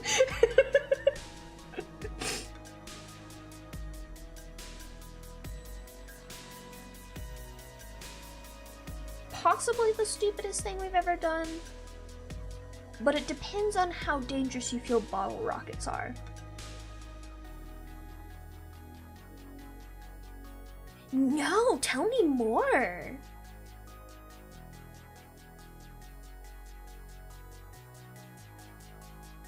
I miss playing with fireworks. They were fun. But these days, I don't like messing with fireworks because they're loud.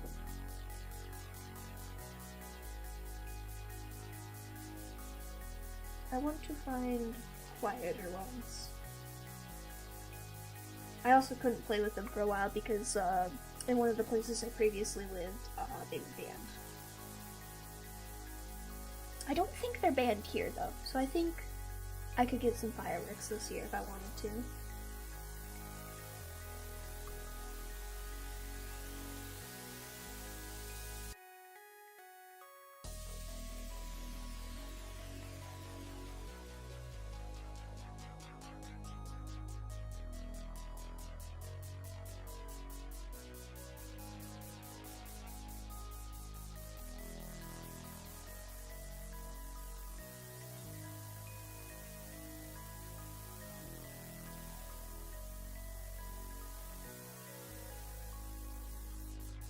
Ooh. Is there like a lot of complicated pieces or like rare pieces that you had to find?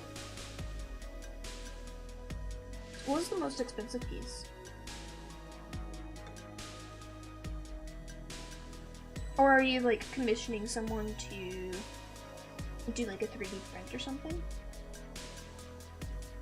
I've got some pieces that are not legit Lego pieces, but they're like 3D printed accessories for Lego figures. They're like, I think there's like a pair of demon wings and something else I got, but I don't remember what the other thing was. Might have been 2 pairs of earrings.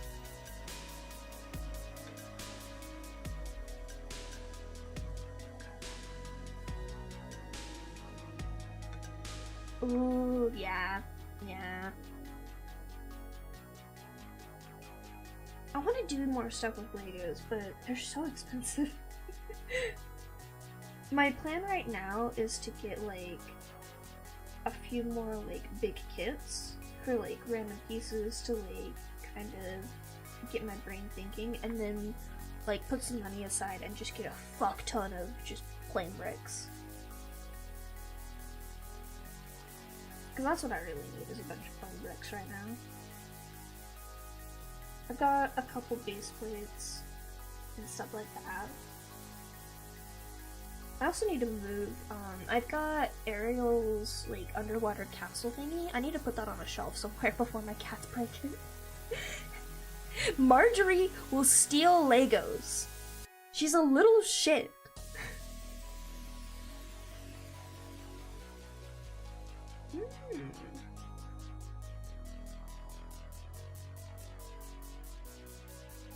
Oof. Yeah.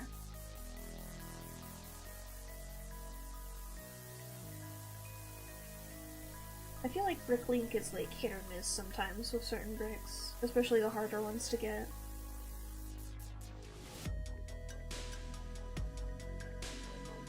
Okay, time to redraw these buildings for realsies this time.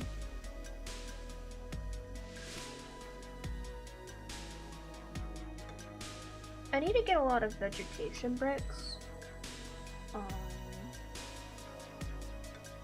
which is hard. I think I've got plenty of leaves at this point, but I could always use more. But I need to get like the grass pieces and more. I've got enough leaves actually, like the big frond leaves.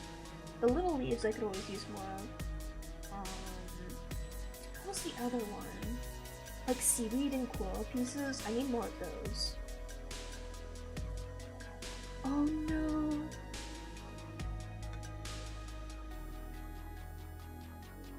Ooh, can you grab a link? I want to see this demon tail piece.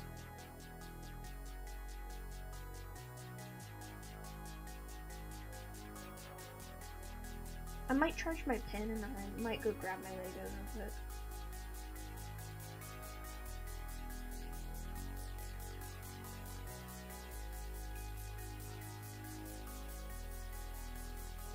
Oh, I got a bunch of flower ones recently too.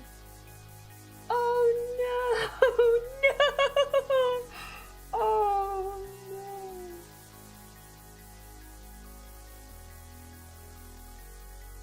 no! Lego in.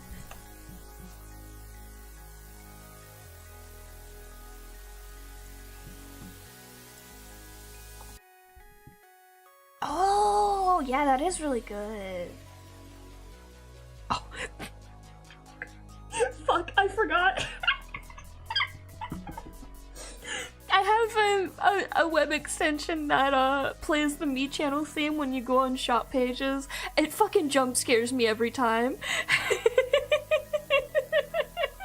It just started playing on the link I clicked. Oh. Yeah, I'm glad you can look back on it and laugh, but holy shit. That's rough. Okay, yeah, I'm gonna let my pen charge real quick for a little bit, and I'm gonna go grab my Legos. Me jump scare? Yeah! It's cause my ringtone's the same song, so I keep thinking my phone's going off. Speaking of which, did my phone go off? I have to check, because it sounded like it did.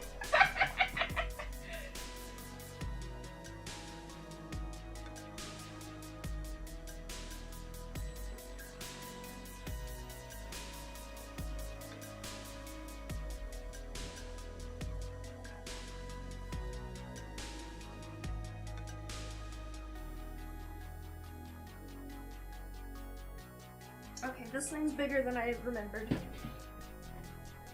Hi! It's not a cat cam, it's just a photo of them because I don't have a cat cam right now.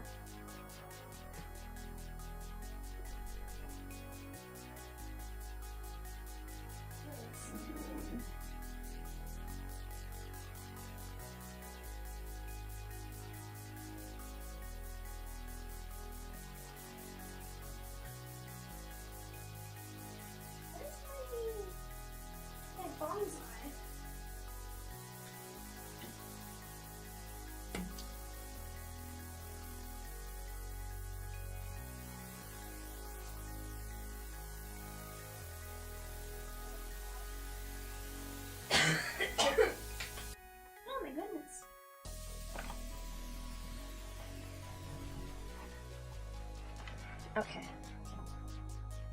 We're going back to the other camera.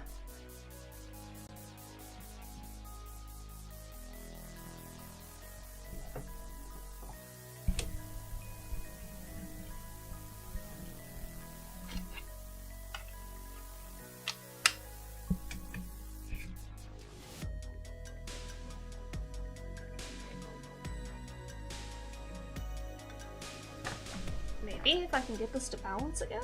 How can I do this?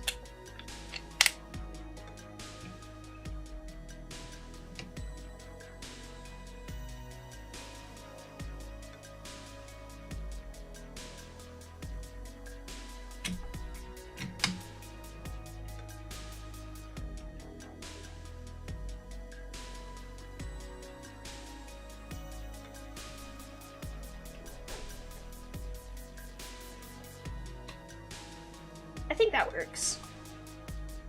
Okay. Layer, buttons, buttons, buttons. Here we go. Oh, where'd my camera go? Oh, hello? Knock knock.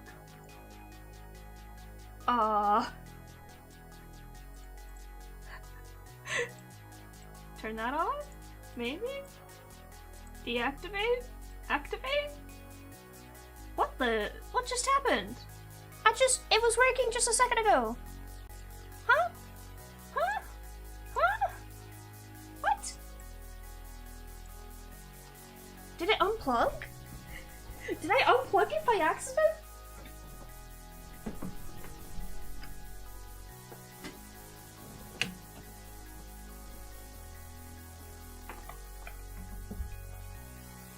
No, it's plugged in. What did I do? I broke my camera, oh my god. I can't believe I've done this.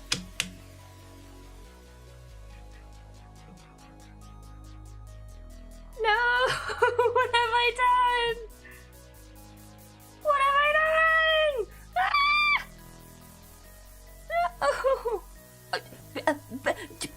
What?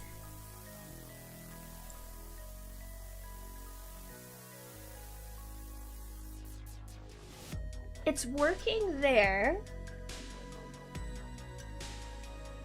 Also, it's really zoomed in for no reason.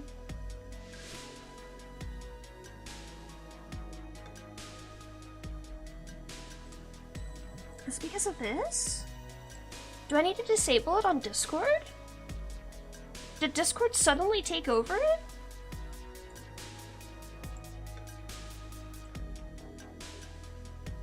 Oh, I shouldn't do that. Sure.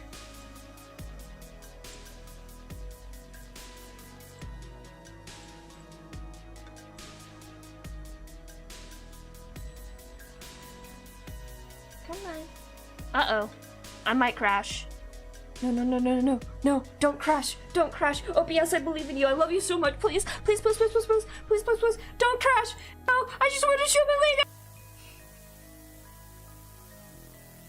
Hello? Y'all there? Is it working now? I crashed for this, and it's still not fucking working. Why? It's gonna crash again, isn't it? Please! No!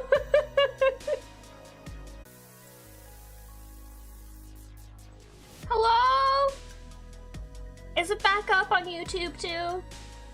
Is it alive? Is it working? Hello? Testing 1, 2, 3. I'm gonna lose my fucking mind.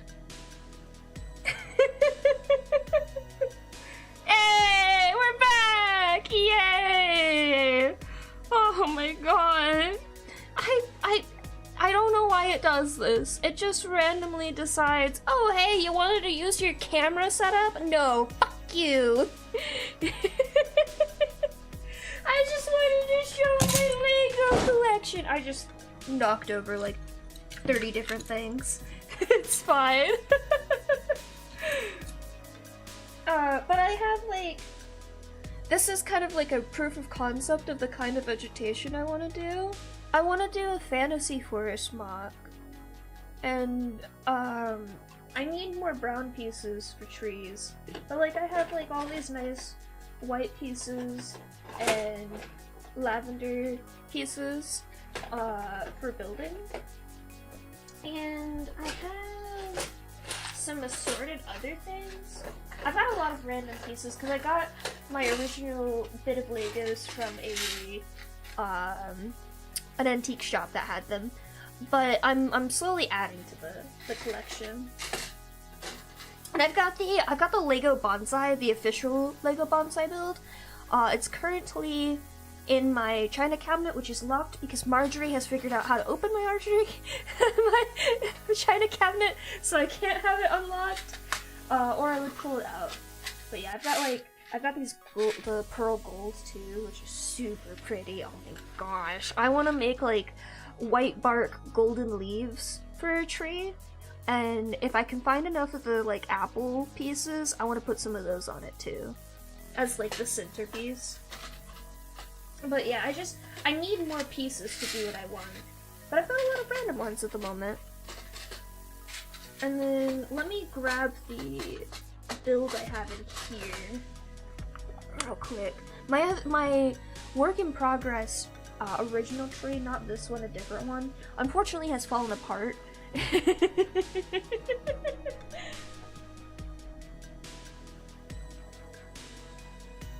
hey, here's that.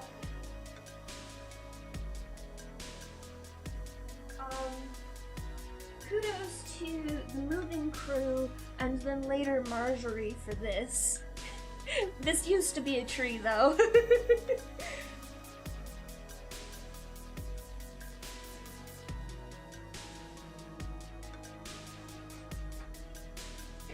Oh, I broke it. No! It's really buried back here, I'm sorry. Please. Come out! I believe in you.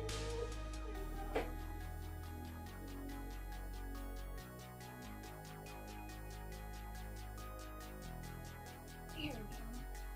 Hang on, I broke a thing on here. But I got this. This is the aerial castle. Oh, it's fine. It was a really shitty tree.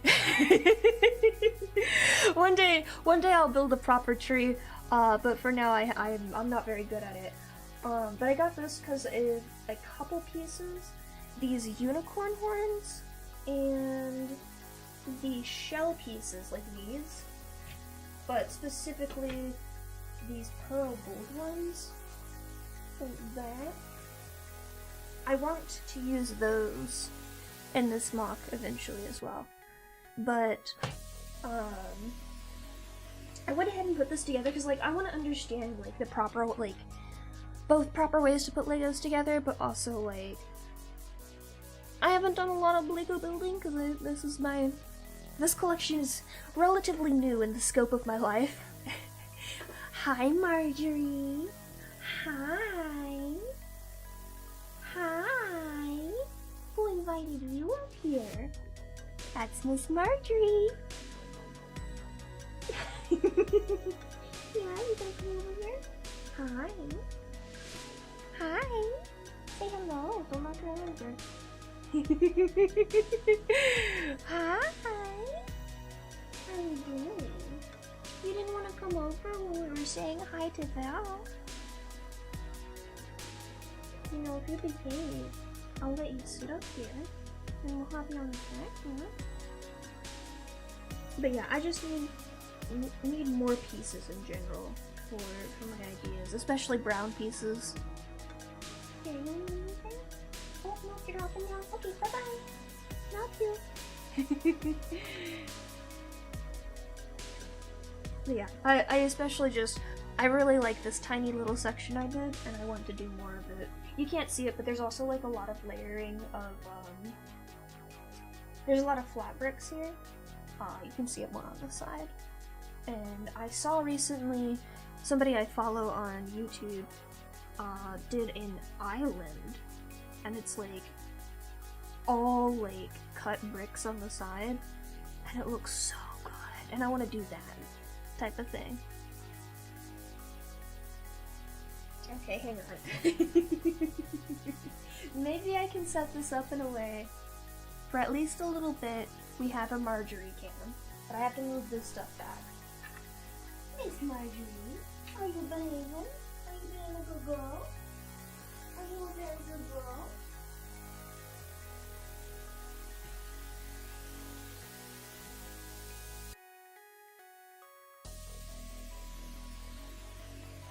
Can we put you right here? And move this back. And then we put it down. There you go. No? Fuck you too. I made room for you. Please come back. Come back.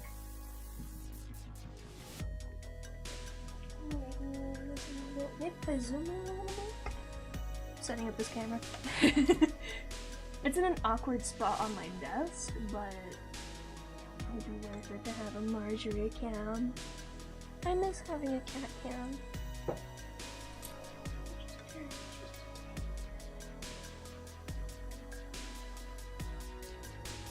One more zoom? Yeah, that's good. Marjorie.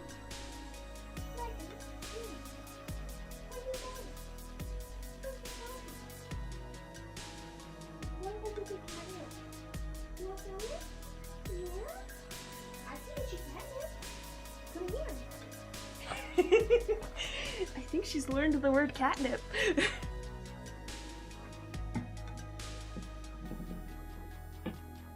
Oh, you know what that is.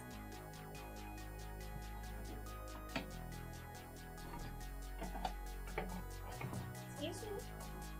Where are you going? It's just Mia. Mia, you wanna come up here? We haven't had a Mia cam in forever.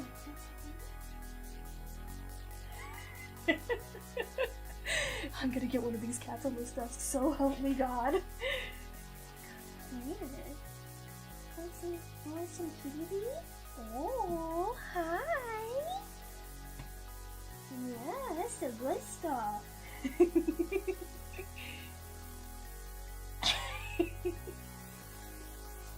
Do not jump on there.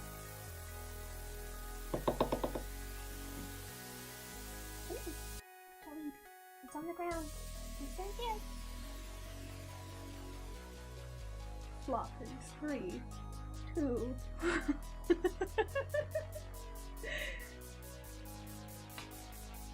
She's just snorting it. Want something?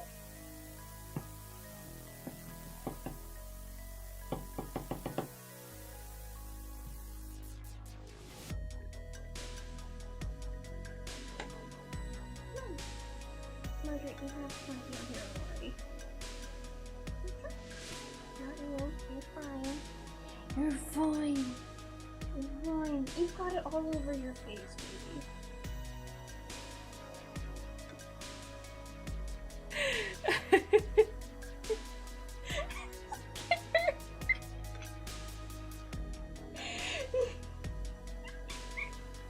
She's so silly. Baby girl. Yeah. You're covered in it, baby.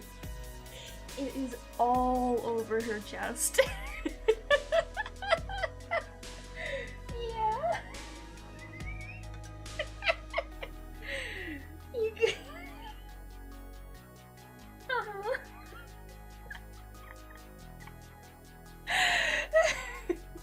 Oh, I love you so much, baby. You got it all over your fur. Yeah. You having fun? You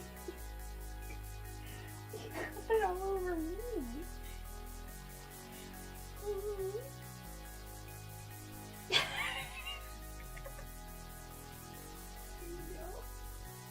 Careful. Be careful, baby. Hey, you Don't bite. I'm gonna get her toy real quick. She's a little hyper. Oh, careful.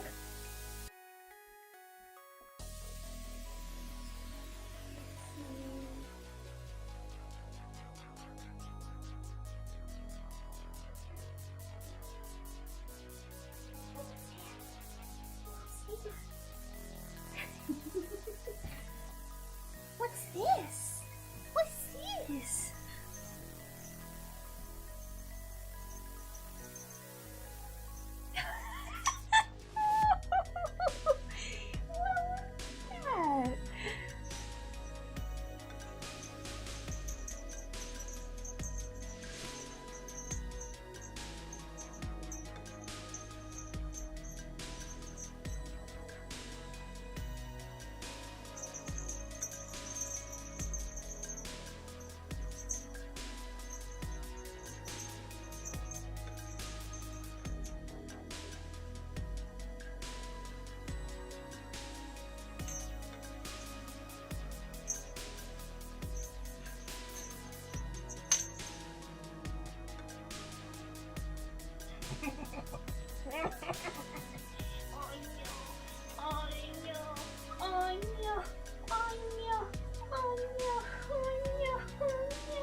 What is that?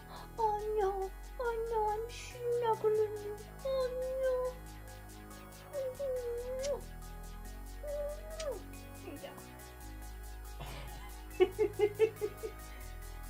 You have gotten the catnip everywhere, baby girl.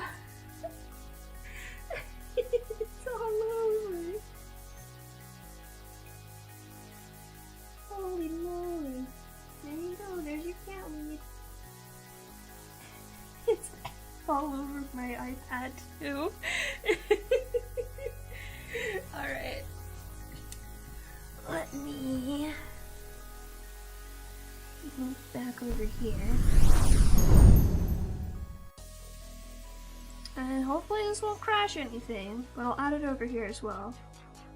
Let's see, video capture device, and existing cat cam.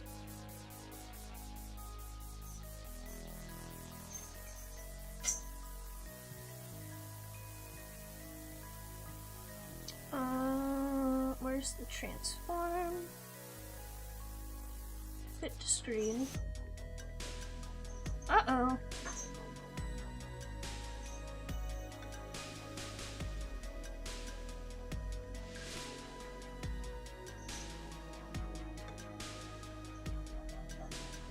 If I hit activate, it's gonna crash stream again, isn't it? Oh, it didn't. Okay, cool. Why aren't you working? Cat cam. Why are you being a menace to me specifically? Maybe I'm on the wrong thing? Oh no. No. No! I just want.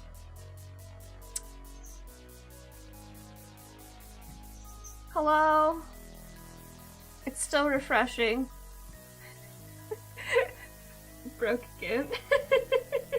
Preemptively. That's so mean of you. Okay. Well, she has left the desk, but Mia seems curious enough to join us, so we might have a Mia. That's just broken. I don't know why it's broken, but unfortunately no cat cam.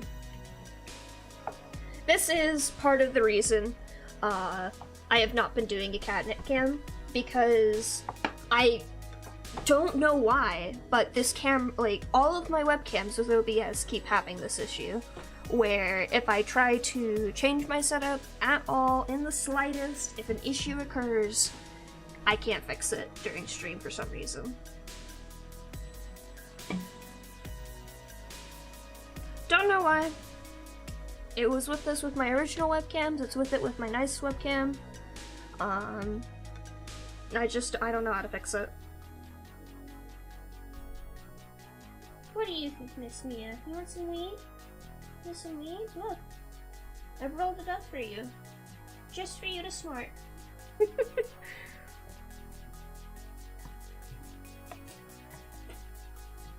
No! Get down! Young lady, you know better.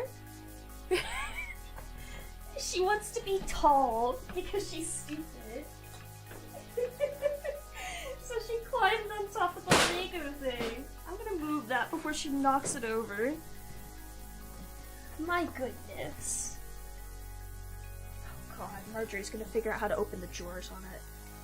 Welcome back. Hi, baby. You a good girl? Oh, she's back into the weed.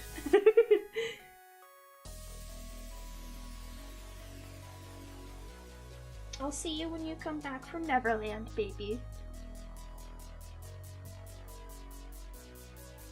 If you hear any random thumps, it's just Marjorie going at it. She's just being silly. Isn't that right? You have catnip on your face, and in between your whiskers. Ma'am.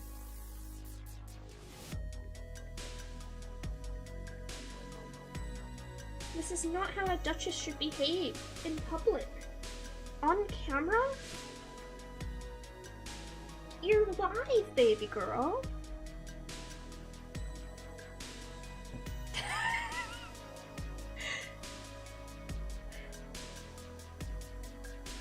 It's reasonable until she starts knocking things over because she jumps on them. Marjorie's about to fall off my desk. By the way, if you hear a loud thunk, I'm sure she'll be fine. Isn't that right, baby girl?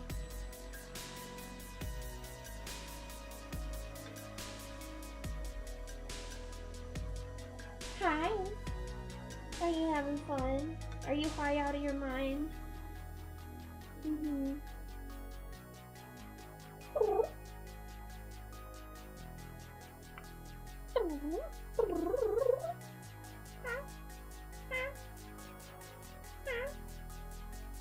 Speak to me.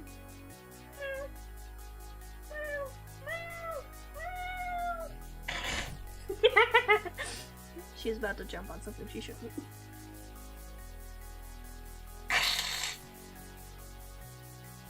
Marjorie. Marjorie. You've been warned 3 times. Marjorie.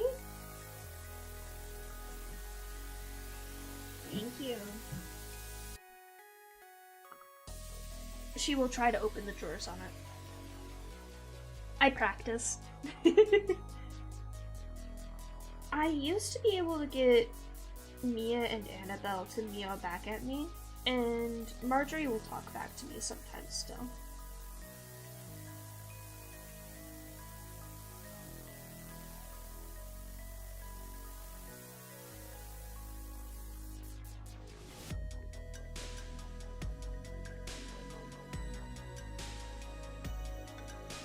I could totally do Foley sound effects for a cat.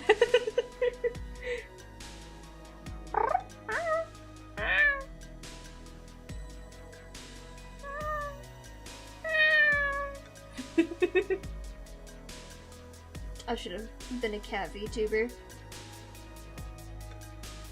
Then I'd have an excuse to meow at people.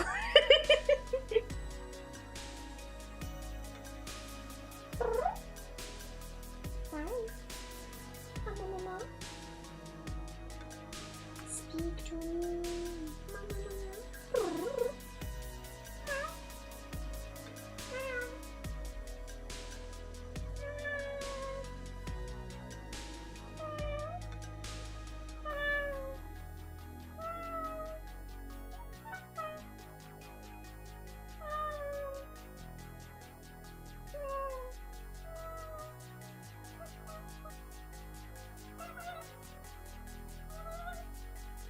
She won't talk to me.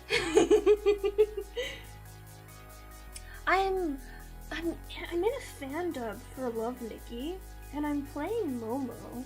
I don't know when it's gonna be released. But at some point, I will meow as an actual voice actor for that.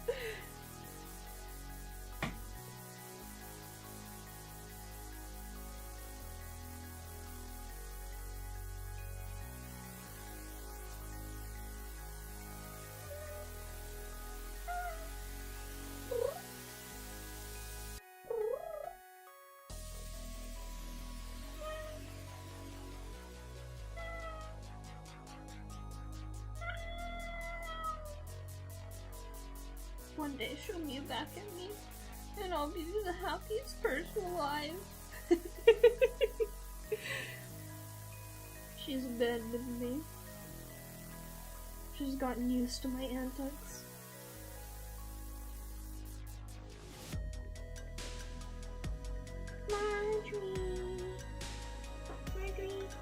Marjorie, what are you doing? You messing with Shigishin? Who? I don't know who that is. I don't know famous people.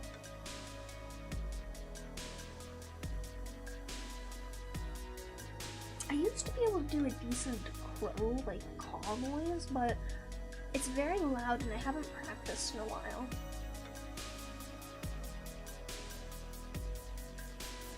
Like, extreme level of loud when I do it. Oh! That's cool. That would be a fun way to voice act. Just being a little creature. I wish my demon voice wasn't so rough on my throat, because that one's a fun one to do. No one can understand me when I do it, but it's still fun. What are you doing? What are you doing? Do you want me to kick you out of here? Oh, just wish your tail at me. What are you doing?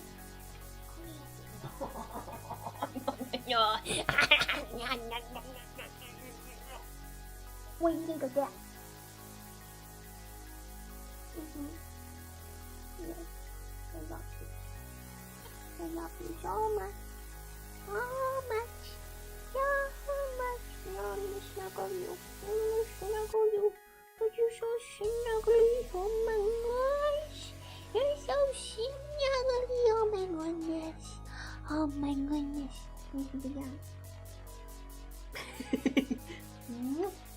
Goodbye.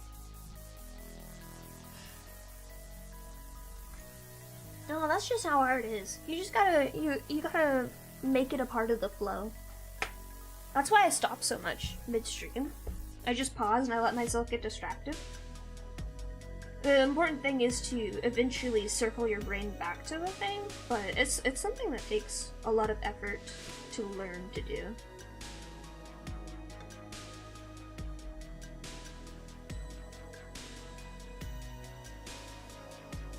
Like, it took me quite amount of time before stream just to get myself like ready to work on this. Because my brain doesn't want to work on it right now, but I still need to get it done. Like, I need to make progress on this. So it's just being patient with your brain. Hello, Rain! How's it going? How's the vibes? I'm just continuing to work on animatic stuff. You missed it! I had my cat cam up for like 30 seconds. And then my stream crashed 4 times in a row. Because directly related to cat cam not working. I really need to update my OBS. I think that's the issue. Oh, I meant to ask you. I did die. Welcome back in. Yeah, oh my god. How are you alive right now? Wazer told me. Holy shit, my guy. Take a break. Get some sleep. You had snacks, right? You snacked throughout that. Right? Oh my god, Rain, no! So you've played Long Live the Queen, though? Oh, there was another one I just saw earlier today that I was like, oh, I need to... If Ryan responds, I need to ask him about that one, too. You haven't played it? Yeah, it's a hard one to recommend to me, because I don't see you playing Magical Girl-style games. And it's very Magical Girl, even though it's, like... high fantasy medieval times. And hello, welcome to the stream. I hope you have a chill time.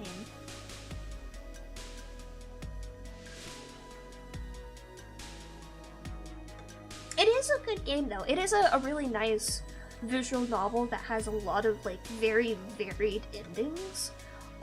It's very easy to die in, and I think you would enjoy the portion of it that is, planning out your build every time you play. Because there's, like 30 different stats that you have to keep track of. Along with another meter thing that you have to keep track of, and that's how you do. Yeah, honestly, that's a good comparison. Idle Management Game is very much a good comparison for it.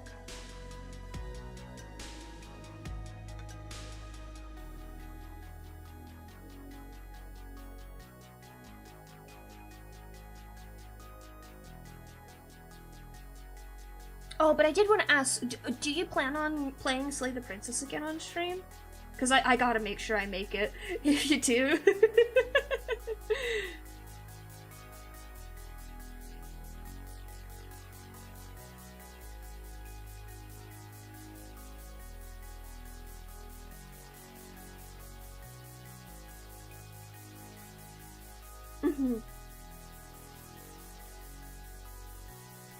Like, if I could find another game where the aesthetic of it fit your style a little bit better, I feel like the gameplay itself you would enjoy. Yeah, no worries. Understandable. You said you wanted recommendations for games like it, and, like, that's the kind of game, Slay the Princess is the kind of game that I, like, spend my time searching for that kind of good story.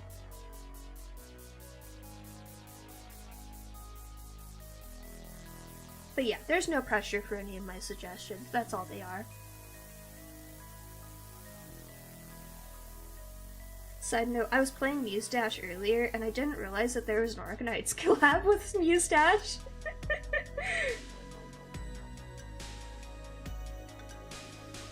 That is true. It is really hard to find fully voiced games that are visual novels.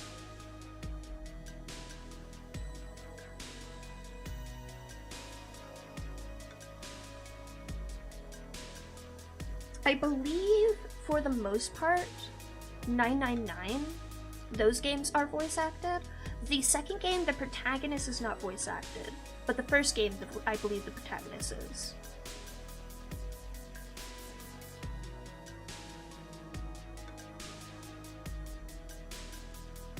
I think some of the puzzle segments are not voice acted. It's like the reverse of Danganronpa, where the trials are voice acted, but the main story is not always voice acted.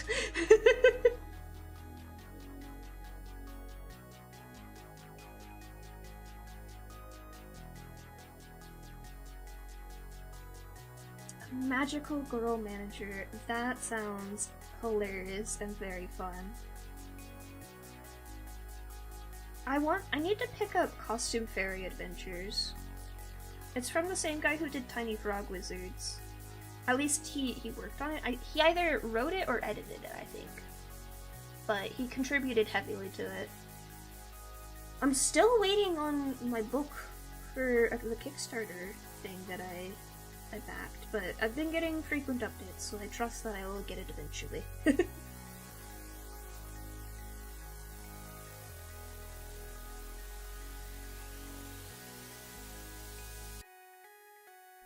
I considered writing a visual novel, but I don't know. I feel like it's not the kind of story I write. It's very fun.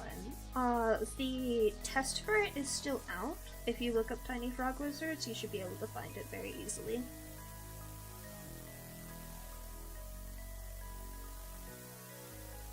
Oh, Oh, that's really funny.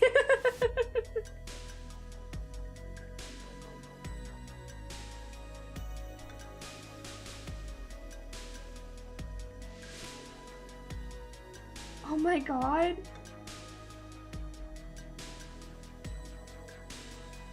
You just fucking steal them? Ooh, yeah.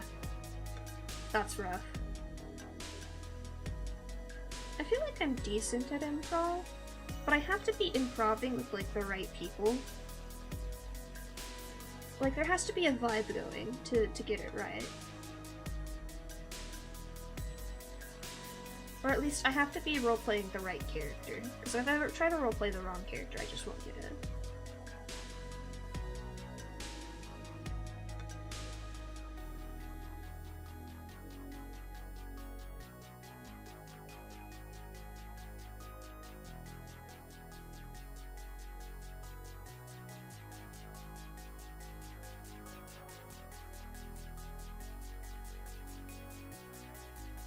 That's okay. You don't have to be consistent with roleplay. You just have to be close enough, and that's good enough.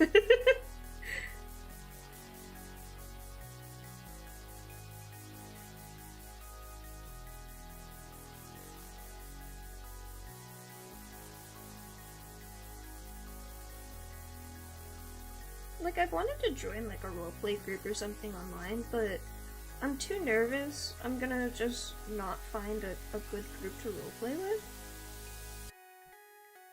Like, I trusted that I would be able to do well in D&D with you guys because Rain was the person organizing the sessions.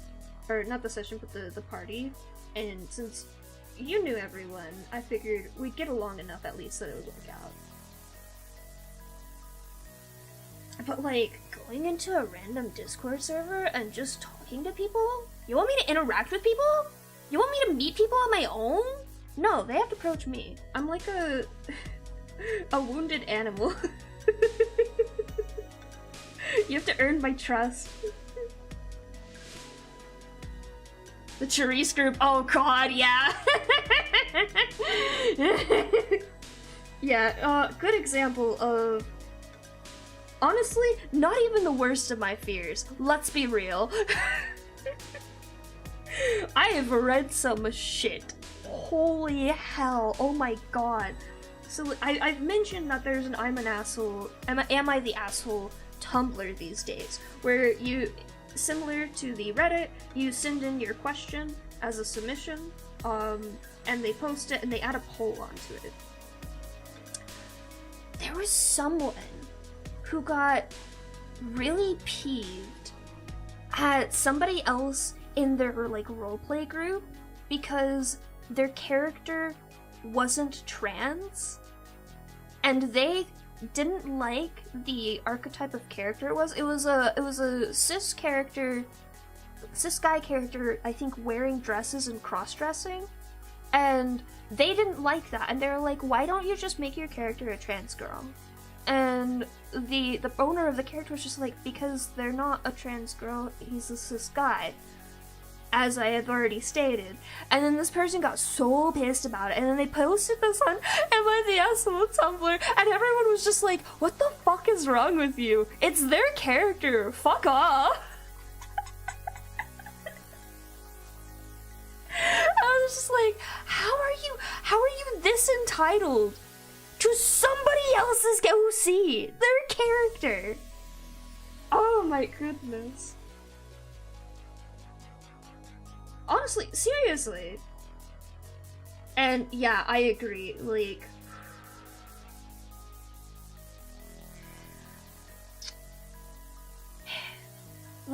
there's a degree of yes and, like, it's okay to have a character in your D&D party that doesn't agree with the rest of the group. Like, Frankenstein's a good example of that. But there's a point where you still have to yes and with the rest of the party. And they just... oh, man.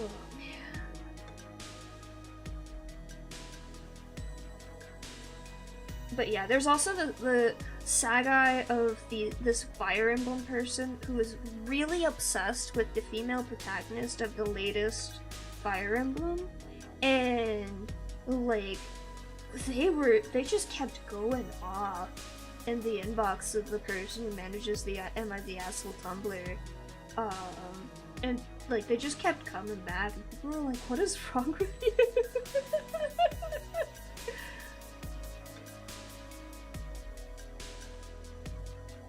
Oh my god, if you have a link to that, I want to read it. Holy shit.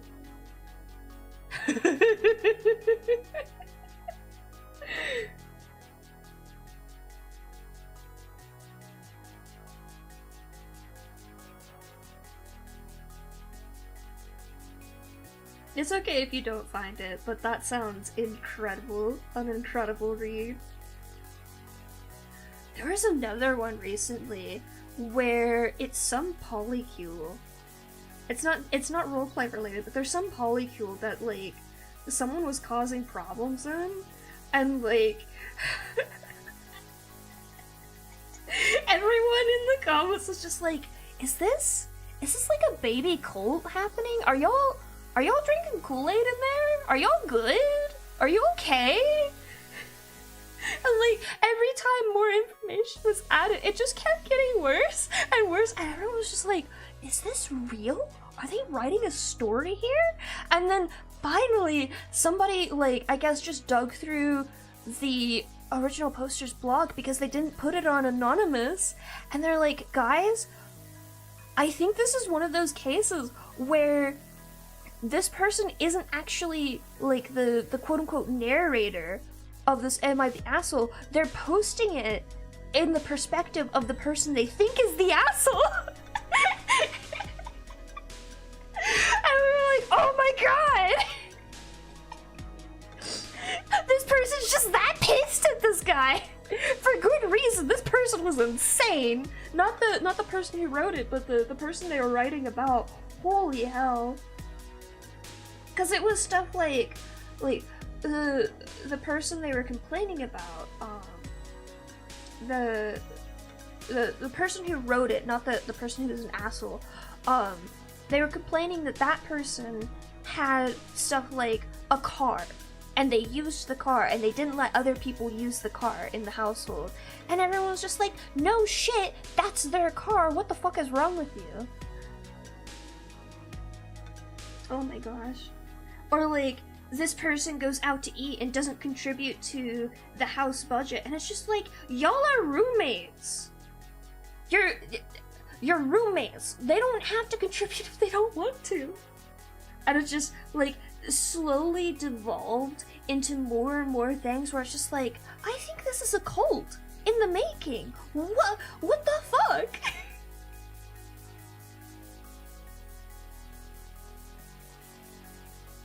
Oh my god, that's awful. There's just a point that's too far with that sort of thing. Because like, even if they're like player killing and shit like that's allowed, like, it's collaborative play at the end of the day.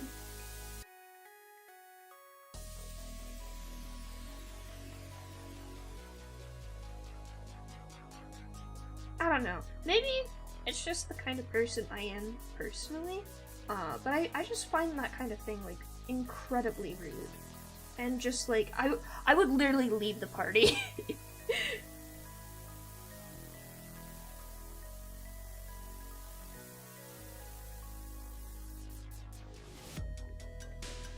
But then again, I don't have a high tolerance for certain kinds of bullshit.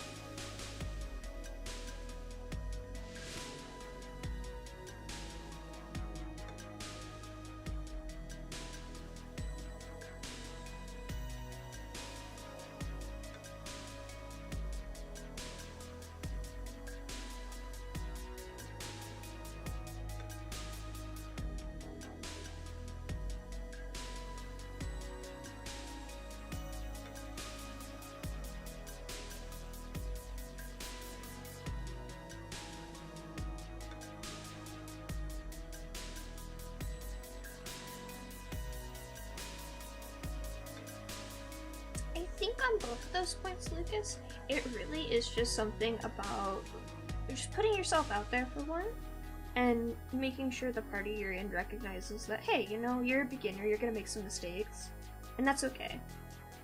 Especially on that second point, though, it really is just taking a step back and understanding that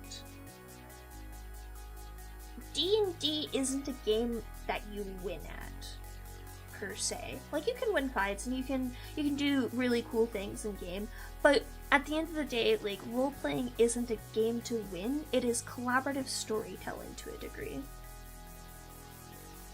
Like, when something happens where you do have to dodge, that is part of the mechanics. That is something where you have to roll a dice and you get a yes, this happened, or no, this didn't happen type of thing. And there can be situations where you can especially if it's something like in roleplay where it's like, no, it doesn't make sense, DM, for you to say it like that. That seems weird and out of character for my character. Can we rework that and make sure it, like, makes sense? Or there's times where there's mechanics where you can literally one of the players in my party has the feat Lucky, where he if he screams luck before the DM is able to say the results of a roll, like, let's say there's a spell DC that he has to meet. If he screams luck first, before the DM says what happens, he can choose to re-roll his roll, but he doesn't know if he succeeds or fails before that, and he has to take the results of the second roll, even if they're worse. Murder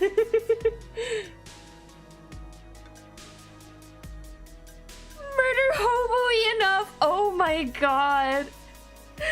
Incredible title! Yeah, I'm totally gonna read that later. Gotta open that up another tab.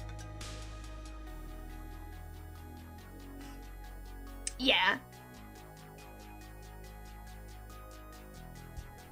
There's a few things that let you do that. There's luck, there's that. There's a spell we actually banned in our campaign called Silvery Barbs because it's kind of a stupid spell. But really, like, all of these things take resources to say nuh-uh, so you really want to choose, like, pick and choose your battles. Like, sometimes it's okay to take a nat 1. Sometimes it's hilarious as hell to be like, yeah, I rolled a nat 1 here.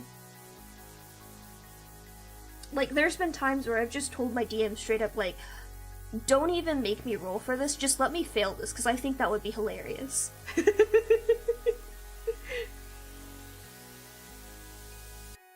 It really is. Excuse you? I'm a Cancer. I'm a crab. You're calling me Silvery Barbs? How dare you compare me to Silvery Barbs? No, but for real, Silvery Barbs is stupid as hell. I can't believe you would do this to me, Rain. This is a grave insult on my honor. How dare you?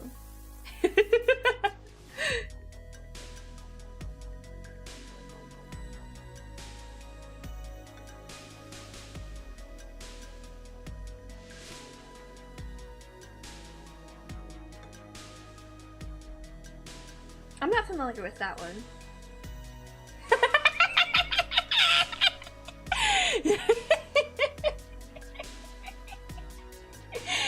Oh my gosh, it wasn't even on purpose. I was just supposed to sound pretentious. But then I accidentally did Valley Girl, and then it stuck. And then I felt bad because Annie said she actually had a Valley Girl accent at one point. And then I felt like I was making fun of her, but I wasn't actually intending to make fun of Valley Girls. It's just a funny accent to do, you know?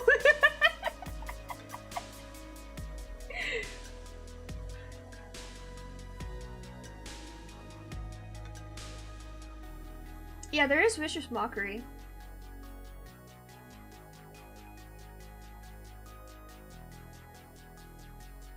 Oh, but yeah, that's why I stopped doing the Valley Girl accent.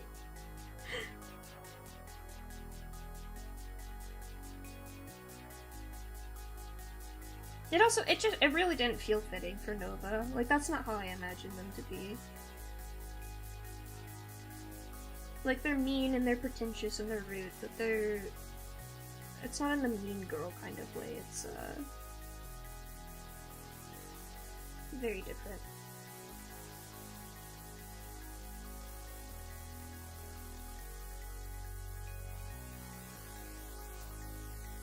Well, I haven't played a bard, so I wouldn't know. I only use wizard spells.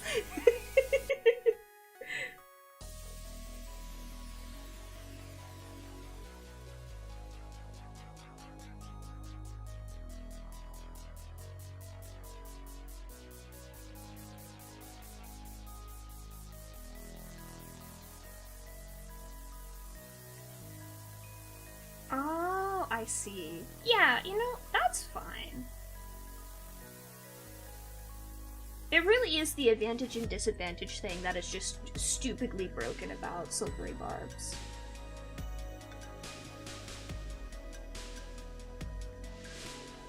I like that. I like that because it uses a class resource to cast too, that's not just a spell slot.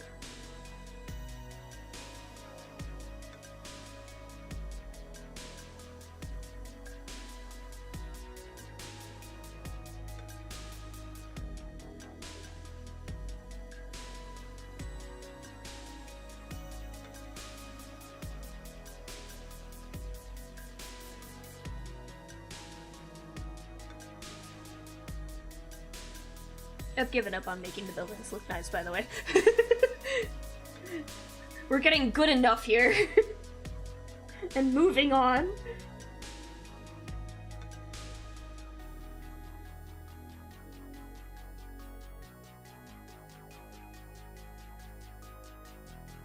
No worries, have fun. Good luck on your rolls. May the ways or curse be far away from you.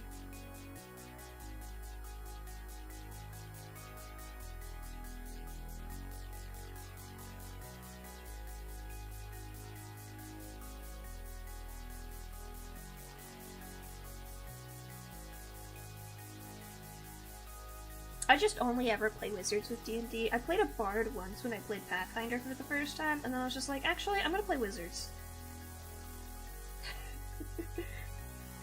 Ooh. Interesting.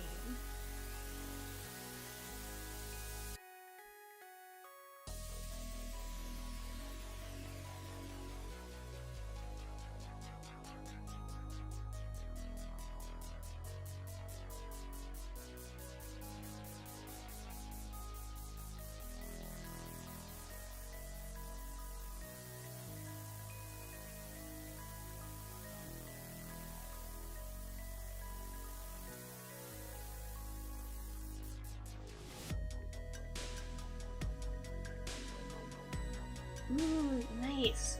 Yeah, I dipped into a homebrew swashbuckler last time we leveled up, and that's added a lot of fun things. I'm playing wizard wrong though, so like my build is so messed up. But I'm finally taking wizard level 4 next time we level up, and I've been recommended to pick up the feat, I think it was telepathic, because I don't have enough to use my what is it called? Bonus action. I don't have enough to use my bonus action for right now, and it would sync really well with my build and with what the party build is going to be, because I mainly stab people with, what is it called? Booming Blade. But it doesn't proc very often because, you know, if I'm in the enemy's face and they're in my face, they're not about to move willingly, you know? But also, we will be having a new character join the party in battle soon that does a lot of environmental damage type things. And so I can just shove them into that now. which is gonna be great.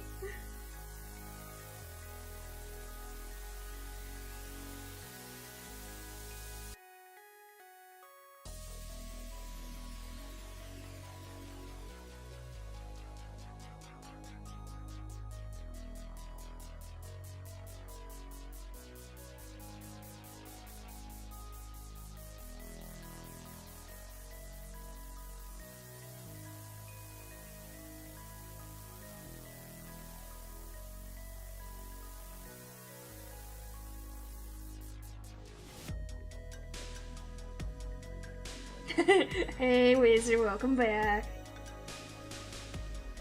It'll be fine, I think.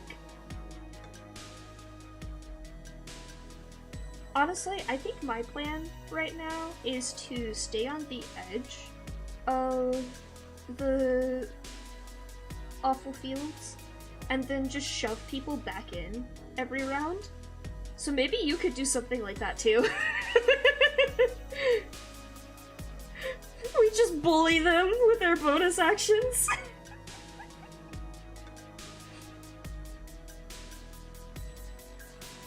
And before any adds immune to shove as a new attribute onto enemies.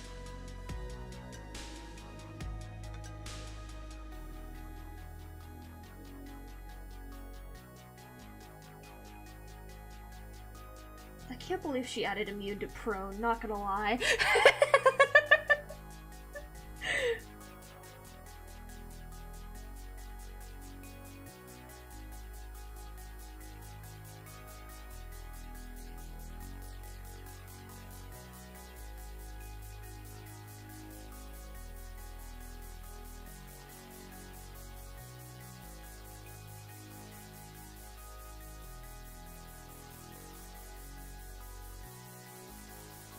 Oh, did YouTube block something? Let me check. Nope, nothing blocked. Weird.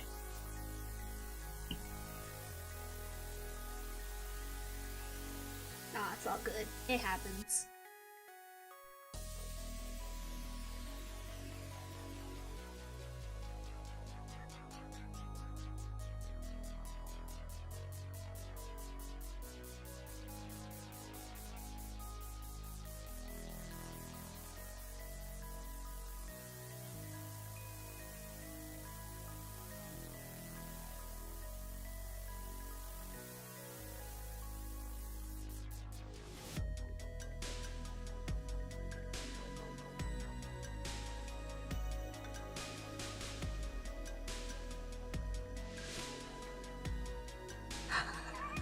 What is stunning strength? Also, what level monk are you? Because Rain keeps saying monk sucks.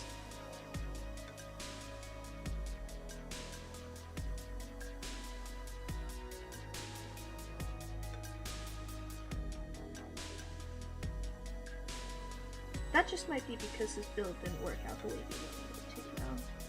Which is understandable.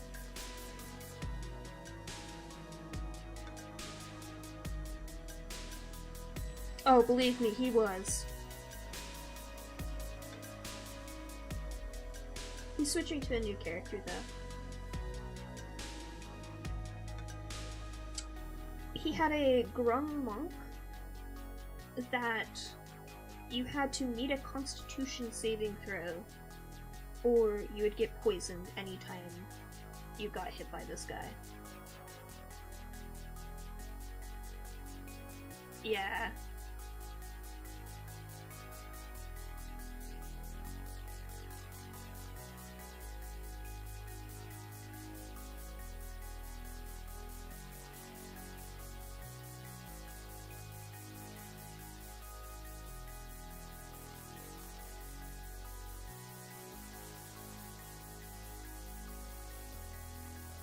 I know my frustration right now with Wizard is I just don't do a lot of damage compared to my teammates. But once we get out of the boss fight we're in, I think that'll be fine. I'm really designed to be a tank anyways, and wizards don't really pop off for a while.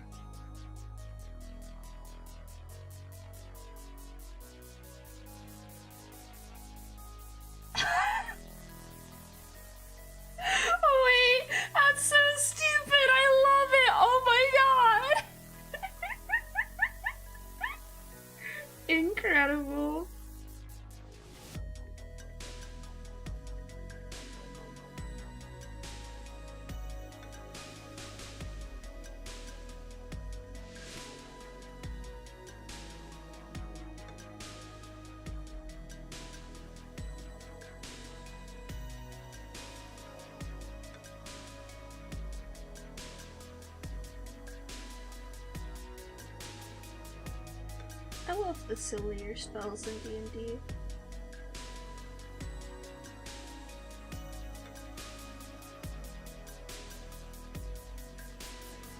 Okay, I think the rest of this I have to draw with 2 different frames. Huzzah!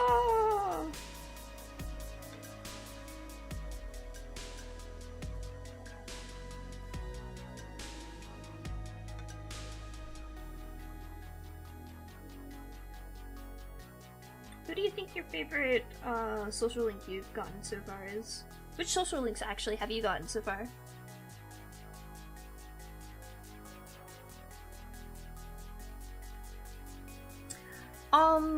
To the point that I've gotten to so far, no, there have not been another timer. I believe that was unique to the train situation, like the story situation. And I don't recall there being any other timers.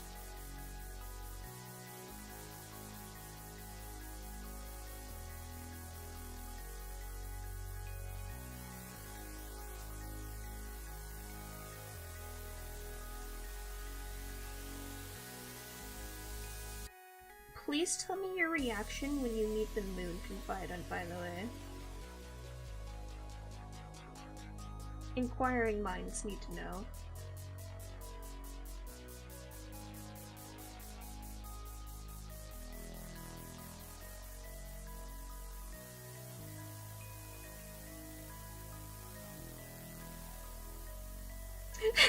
Yeah!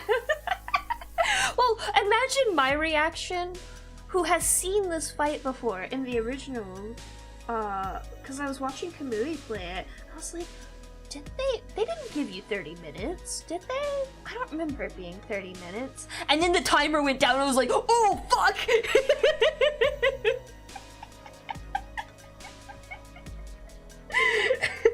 I wasn't expecting it, even though I had seen it before. Same thing for Kamui. It's just like, wow, 30 minutes is a lot of time for this fight, huh? Understandable, don't worry. We'll interpret your gibberish as a sign from whatever mystical forces are out there, and we will create an apocalypse code accordingly.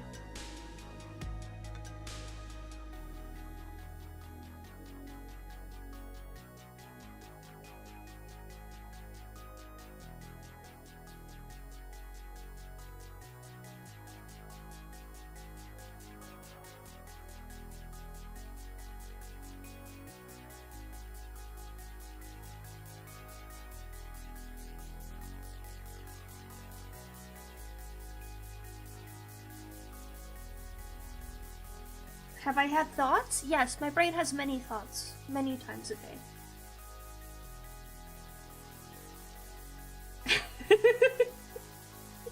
Yeah, fucking less than a second left. That was incredible.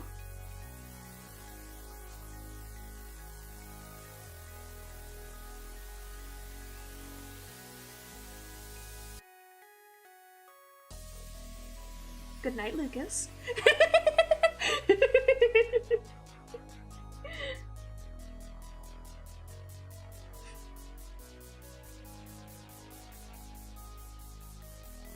I'm too nice of a person in real life. Like, not because I'm a nice person, just like I'm too nervous to be mean to people in real life, because real people can hit me in retaliation, or like they can give me a disappointed look, and I can't handle that kind of confrontation unless I know the person. Like Rain insulted me, that's fine, that's normal, that's what friends do, right? But like, I can't be mean to people in real life because then they'll look at me. But there's so many times where I'm just like, I want to say something like, have you ever had a thought in your entire life? Are you good? Are you okay? Do you need a hug? Do you need to talk to someone? Who shit in your cereal this morning? Like, my fucking god. At least when I'm grumpy, like, I try to make a joke out of it, and I'm just like, look, you know, it's not your fault, I'm in a bad mood. leave me alone for like 30 minutes and I'll come back happier than ever, and it's all good, you know?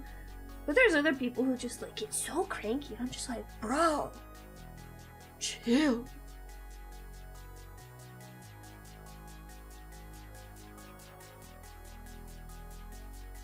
Throw pocket sand? I just have to carry glitter with me. There's gonna be more, Diego. You won't unlock all of them in right away.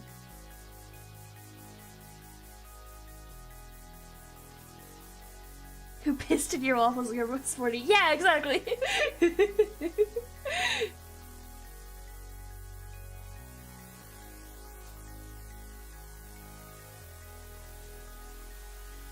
No, I know that joke, Webley. But sometimes somebody just says something, like, in a way where I'm just like, have you ever thought anything through in your entire life?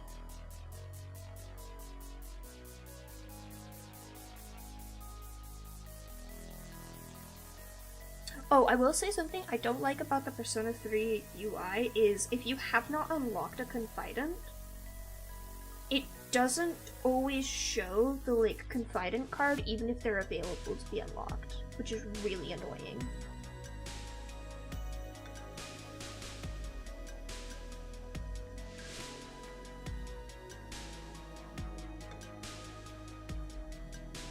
There is only cat meows in my head a lot of the times.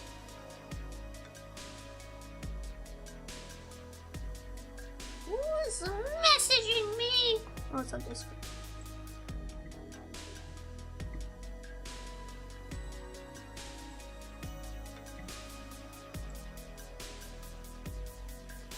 Oh, it's Kamui.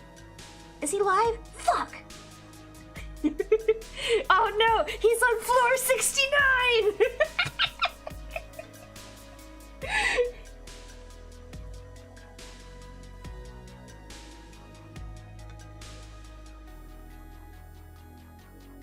I can't raid into Kamui because he's playing Persona 3.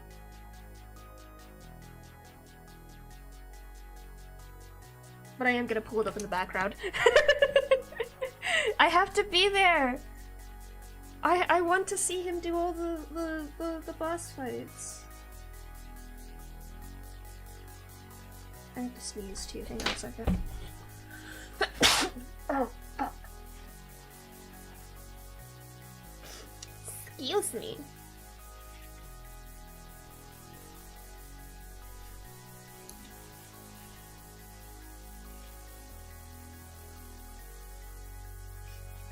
Ugh.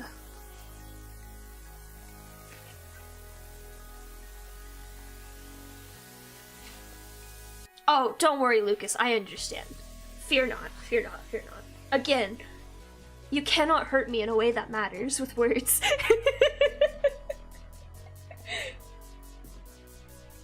Also, why are there dragon maids in Yu-Gi-Oh? Why?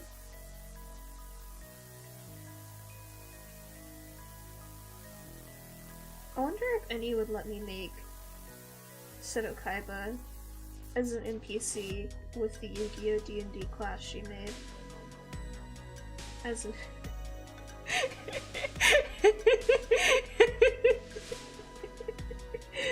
Annie, are you there? I have a question. Burning question. Very important.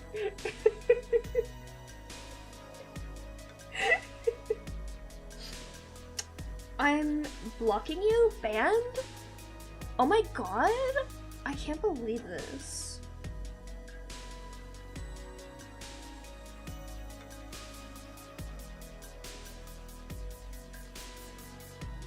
I'm not surprised. Fan service sells, so they have to make them good cards.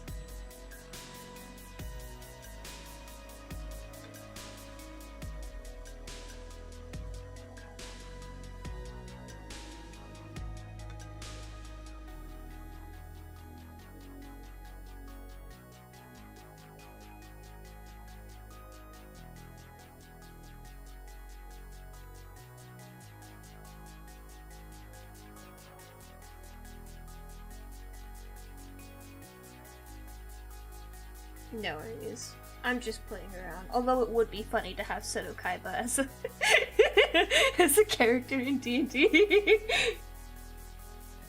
Oh, it's the fun kind of maid then. Awesome! Never mind, I take back what I said. I approve of the Dragon Maid deck.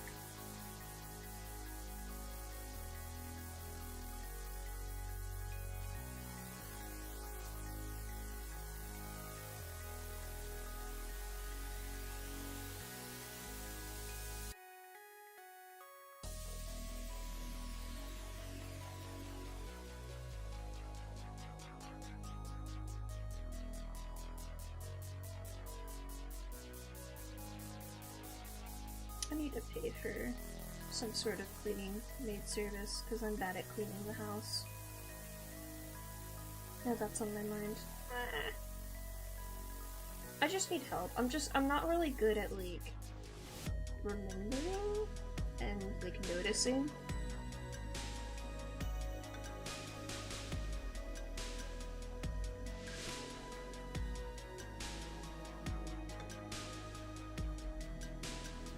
Honestly, yeah, that's really impressive. Also, yeah, I hope Dokeeper does well. I don't follow big VTubers, but I've heard about the situation, and I hope she is feeling better. That sucks. All of the situation.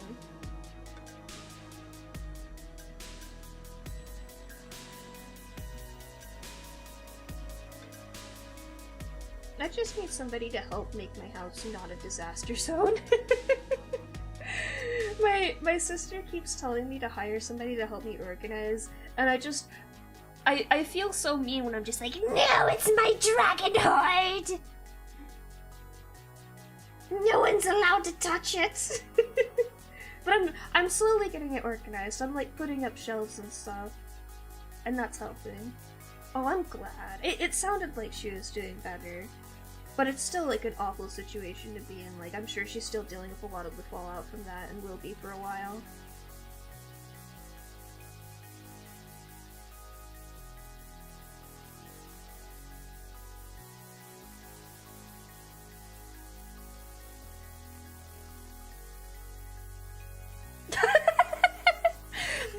Daishima, I'm practically aromantic. Oh no, Acer!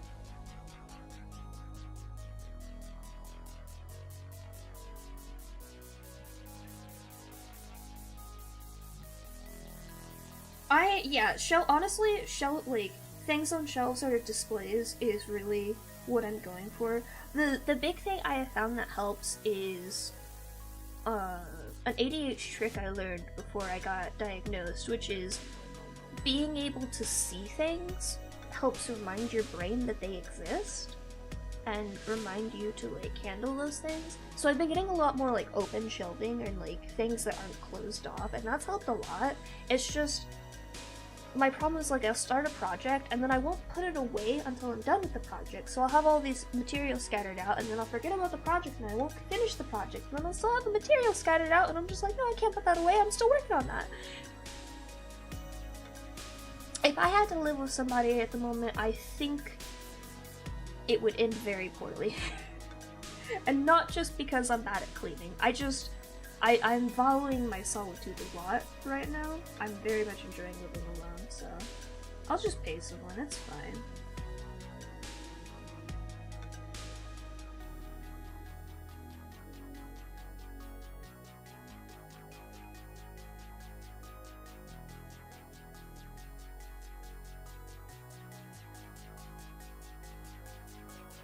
It would be nice to split rent, but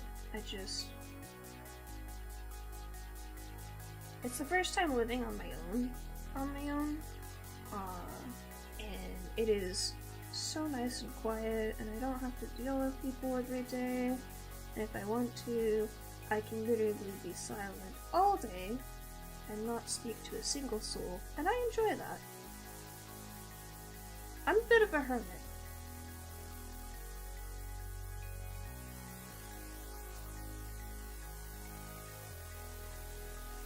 my gosh, my ball jointed dolls are still a work in progress. As is my one-of-a-kind doll, Monster High dolls. they're just laying on a shelf right now.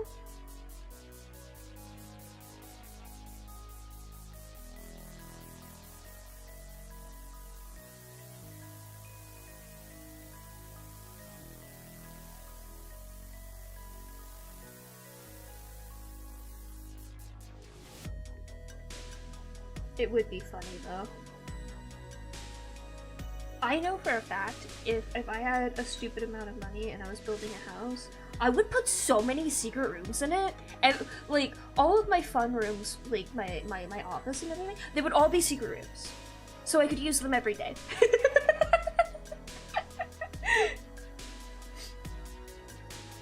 I would have fucking secret pathways between like my bedroom and the kitchen. Just because I can.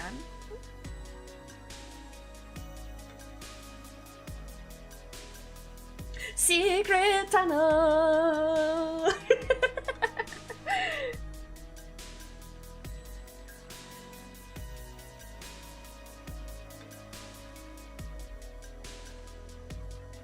You understand, Aishina.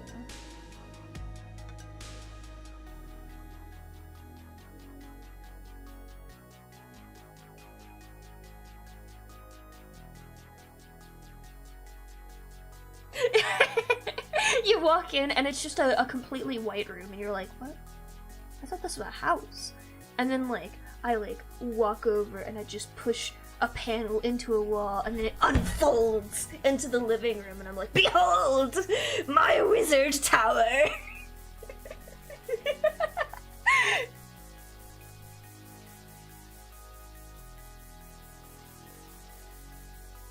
Yeah, absolutely.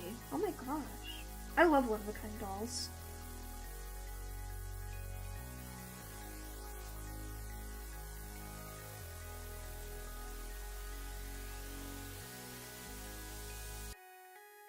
It's a shame I'm not really good at drawing interiors because I have so many silly ideas. Like, I've got a wardrobe to Narnia is a must for a secret room, of course. But I also, I had a friend who was, like, stupid rich when I was in middle school, and they had, like, a bookcase that moved, and there was a secret room behind it, and it was the coolest thing! And I was just like, oh my gosh, I want this! This is what I want in life. Oh! So that's Draculaura Gen 1, right? Did you make the clothes, too? That leather jacket is really good.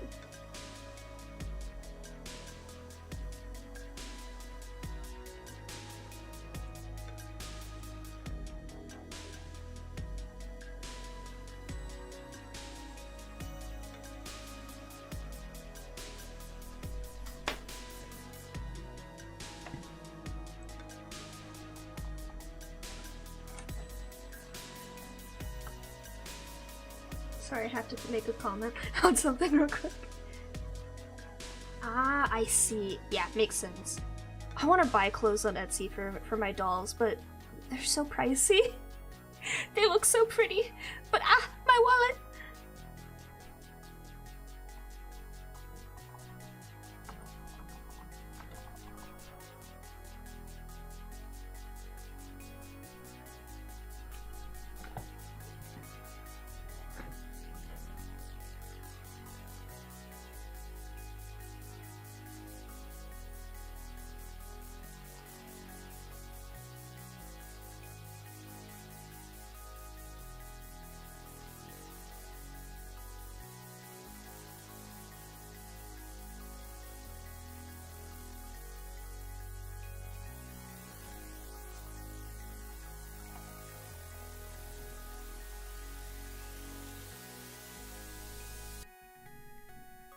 Oh no, that sucks.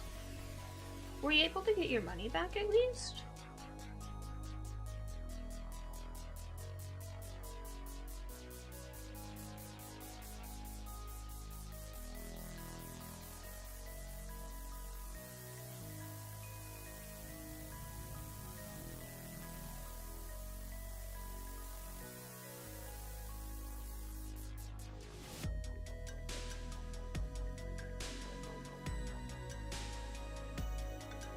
And that's good.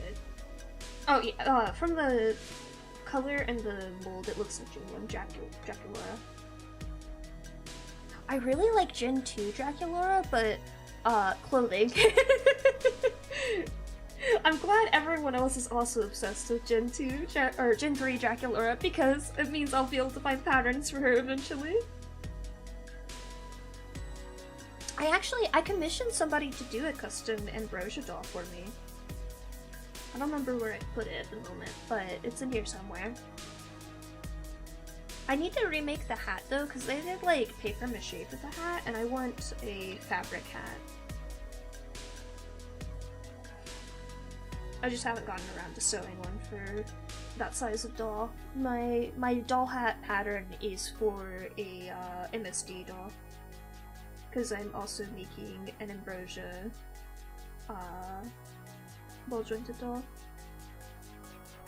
I need to find a particular face mold though. So I've got some Fairyland ball jointed dolls. Or I've got the head. I've got the full doll for Ambrosia, but for the other character I want to make, I need a second head that is the same mold but doesn't have elf ears, and I can't find it. I only have the elf ear one. And I don't really know where to go to find like secondhand ball jointed dolls. And I don't want to get a reprint. Or what is it called? The bootleg stuff. I don't want to get a bootleg one. But I don't have the doll body for that doll. I just have the head for that one.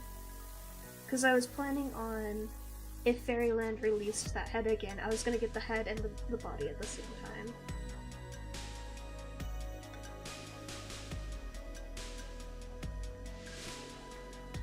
I think I finished painting the face for the Ambrosia doll, and I was working on the wig, but I was having trouble, so I might commission somebody on that one.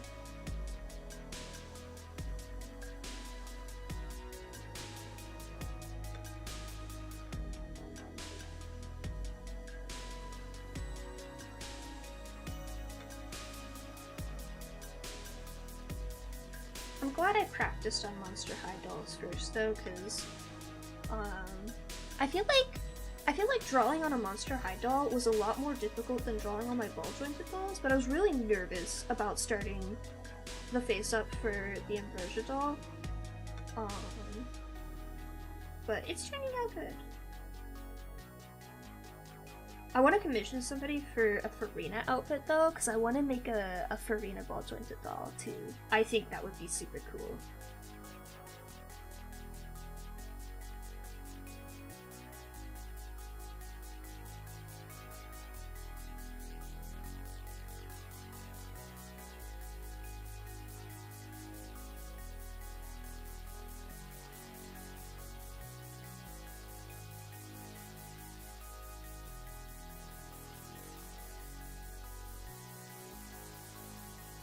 I think I might end stream soon.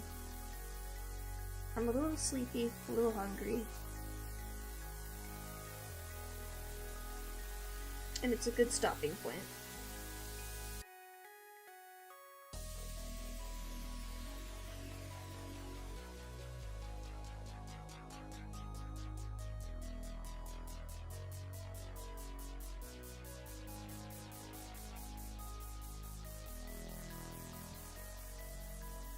I think I'm good.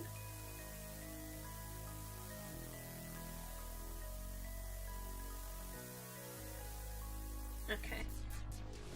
Oh, I have hiccups now. Goodness.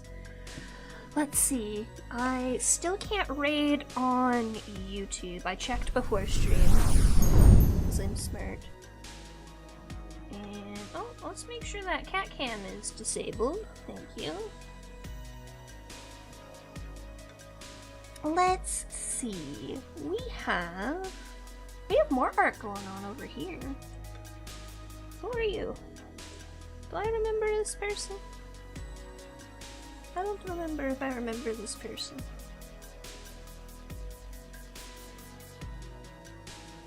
Ugh, add. Thank you. Daishima said the inspiration should be like Madoka Magica. Release your mixtape. Funny you should say that. I'll DM you.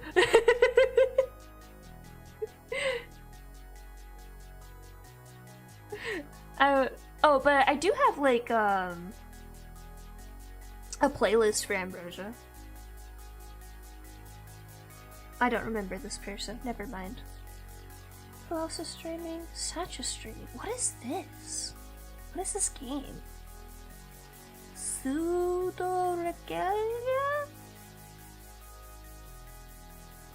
Goat game? What the hell is goat game?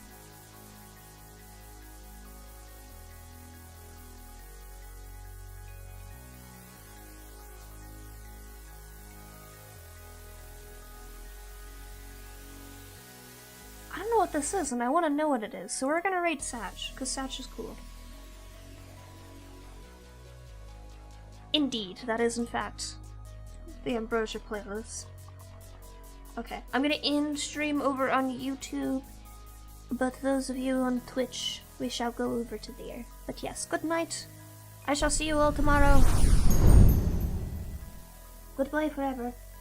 What on... Why did YouTube hide this?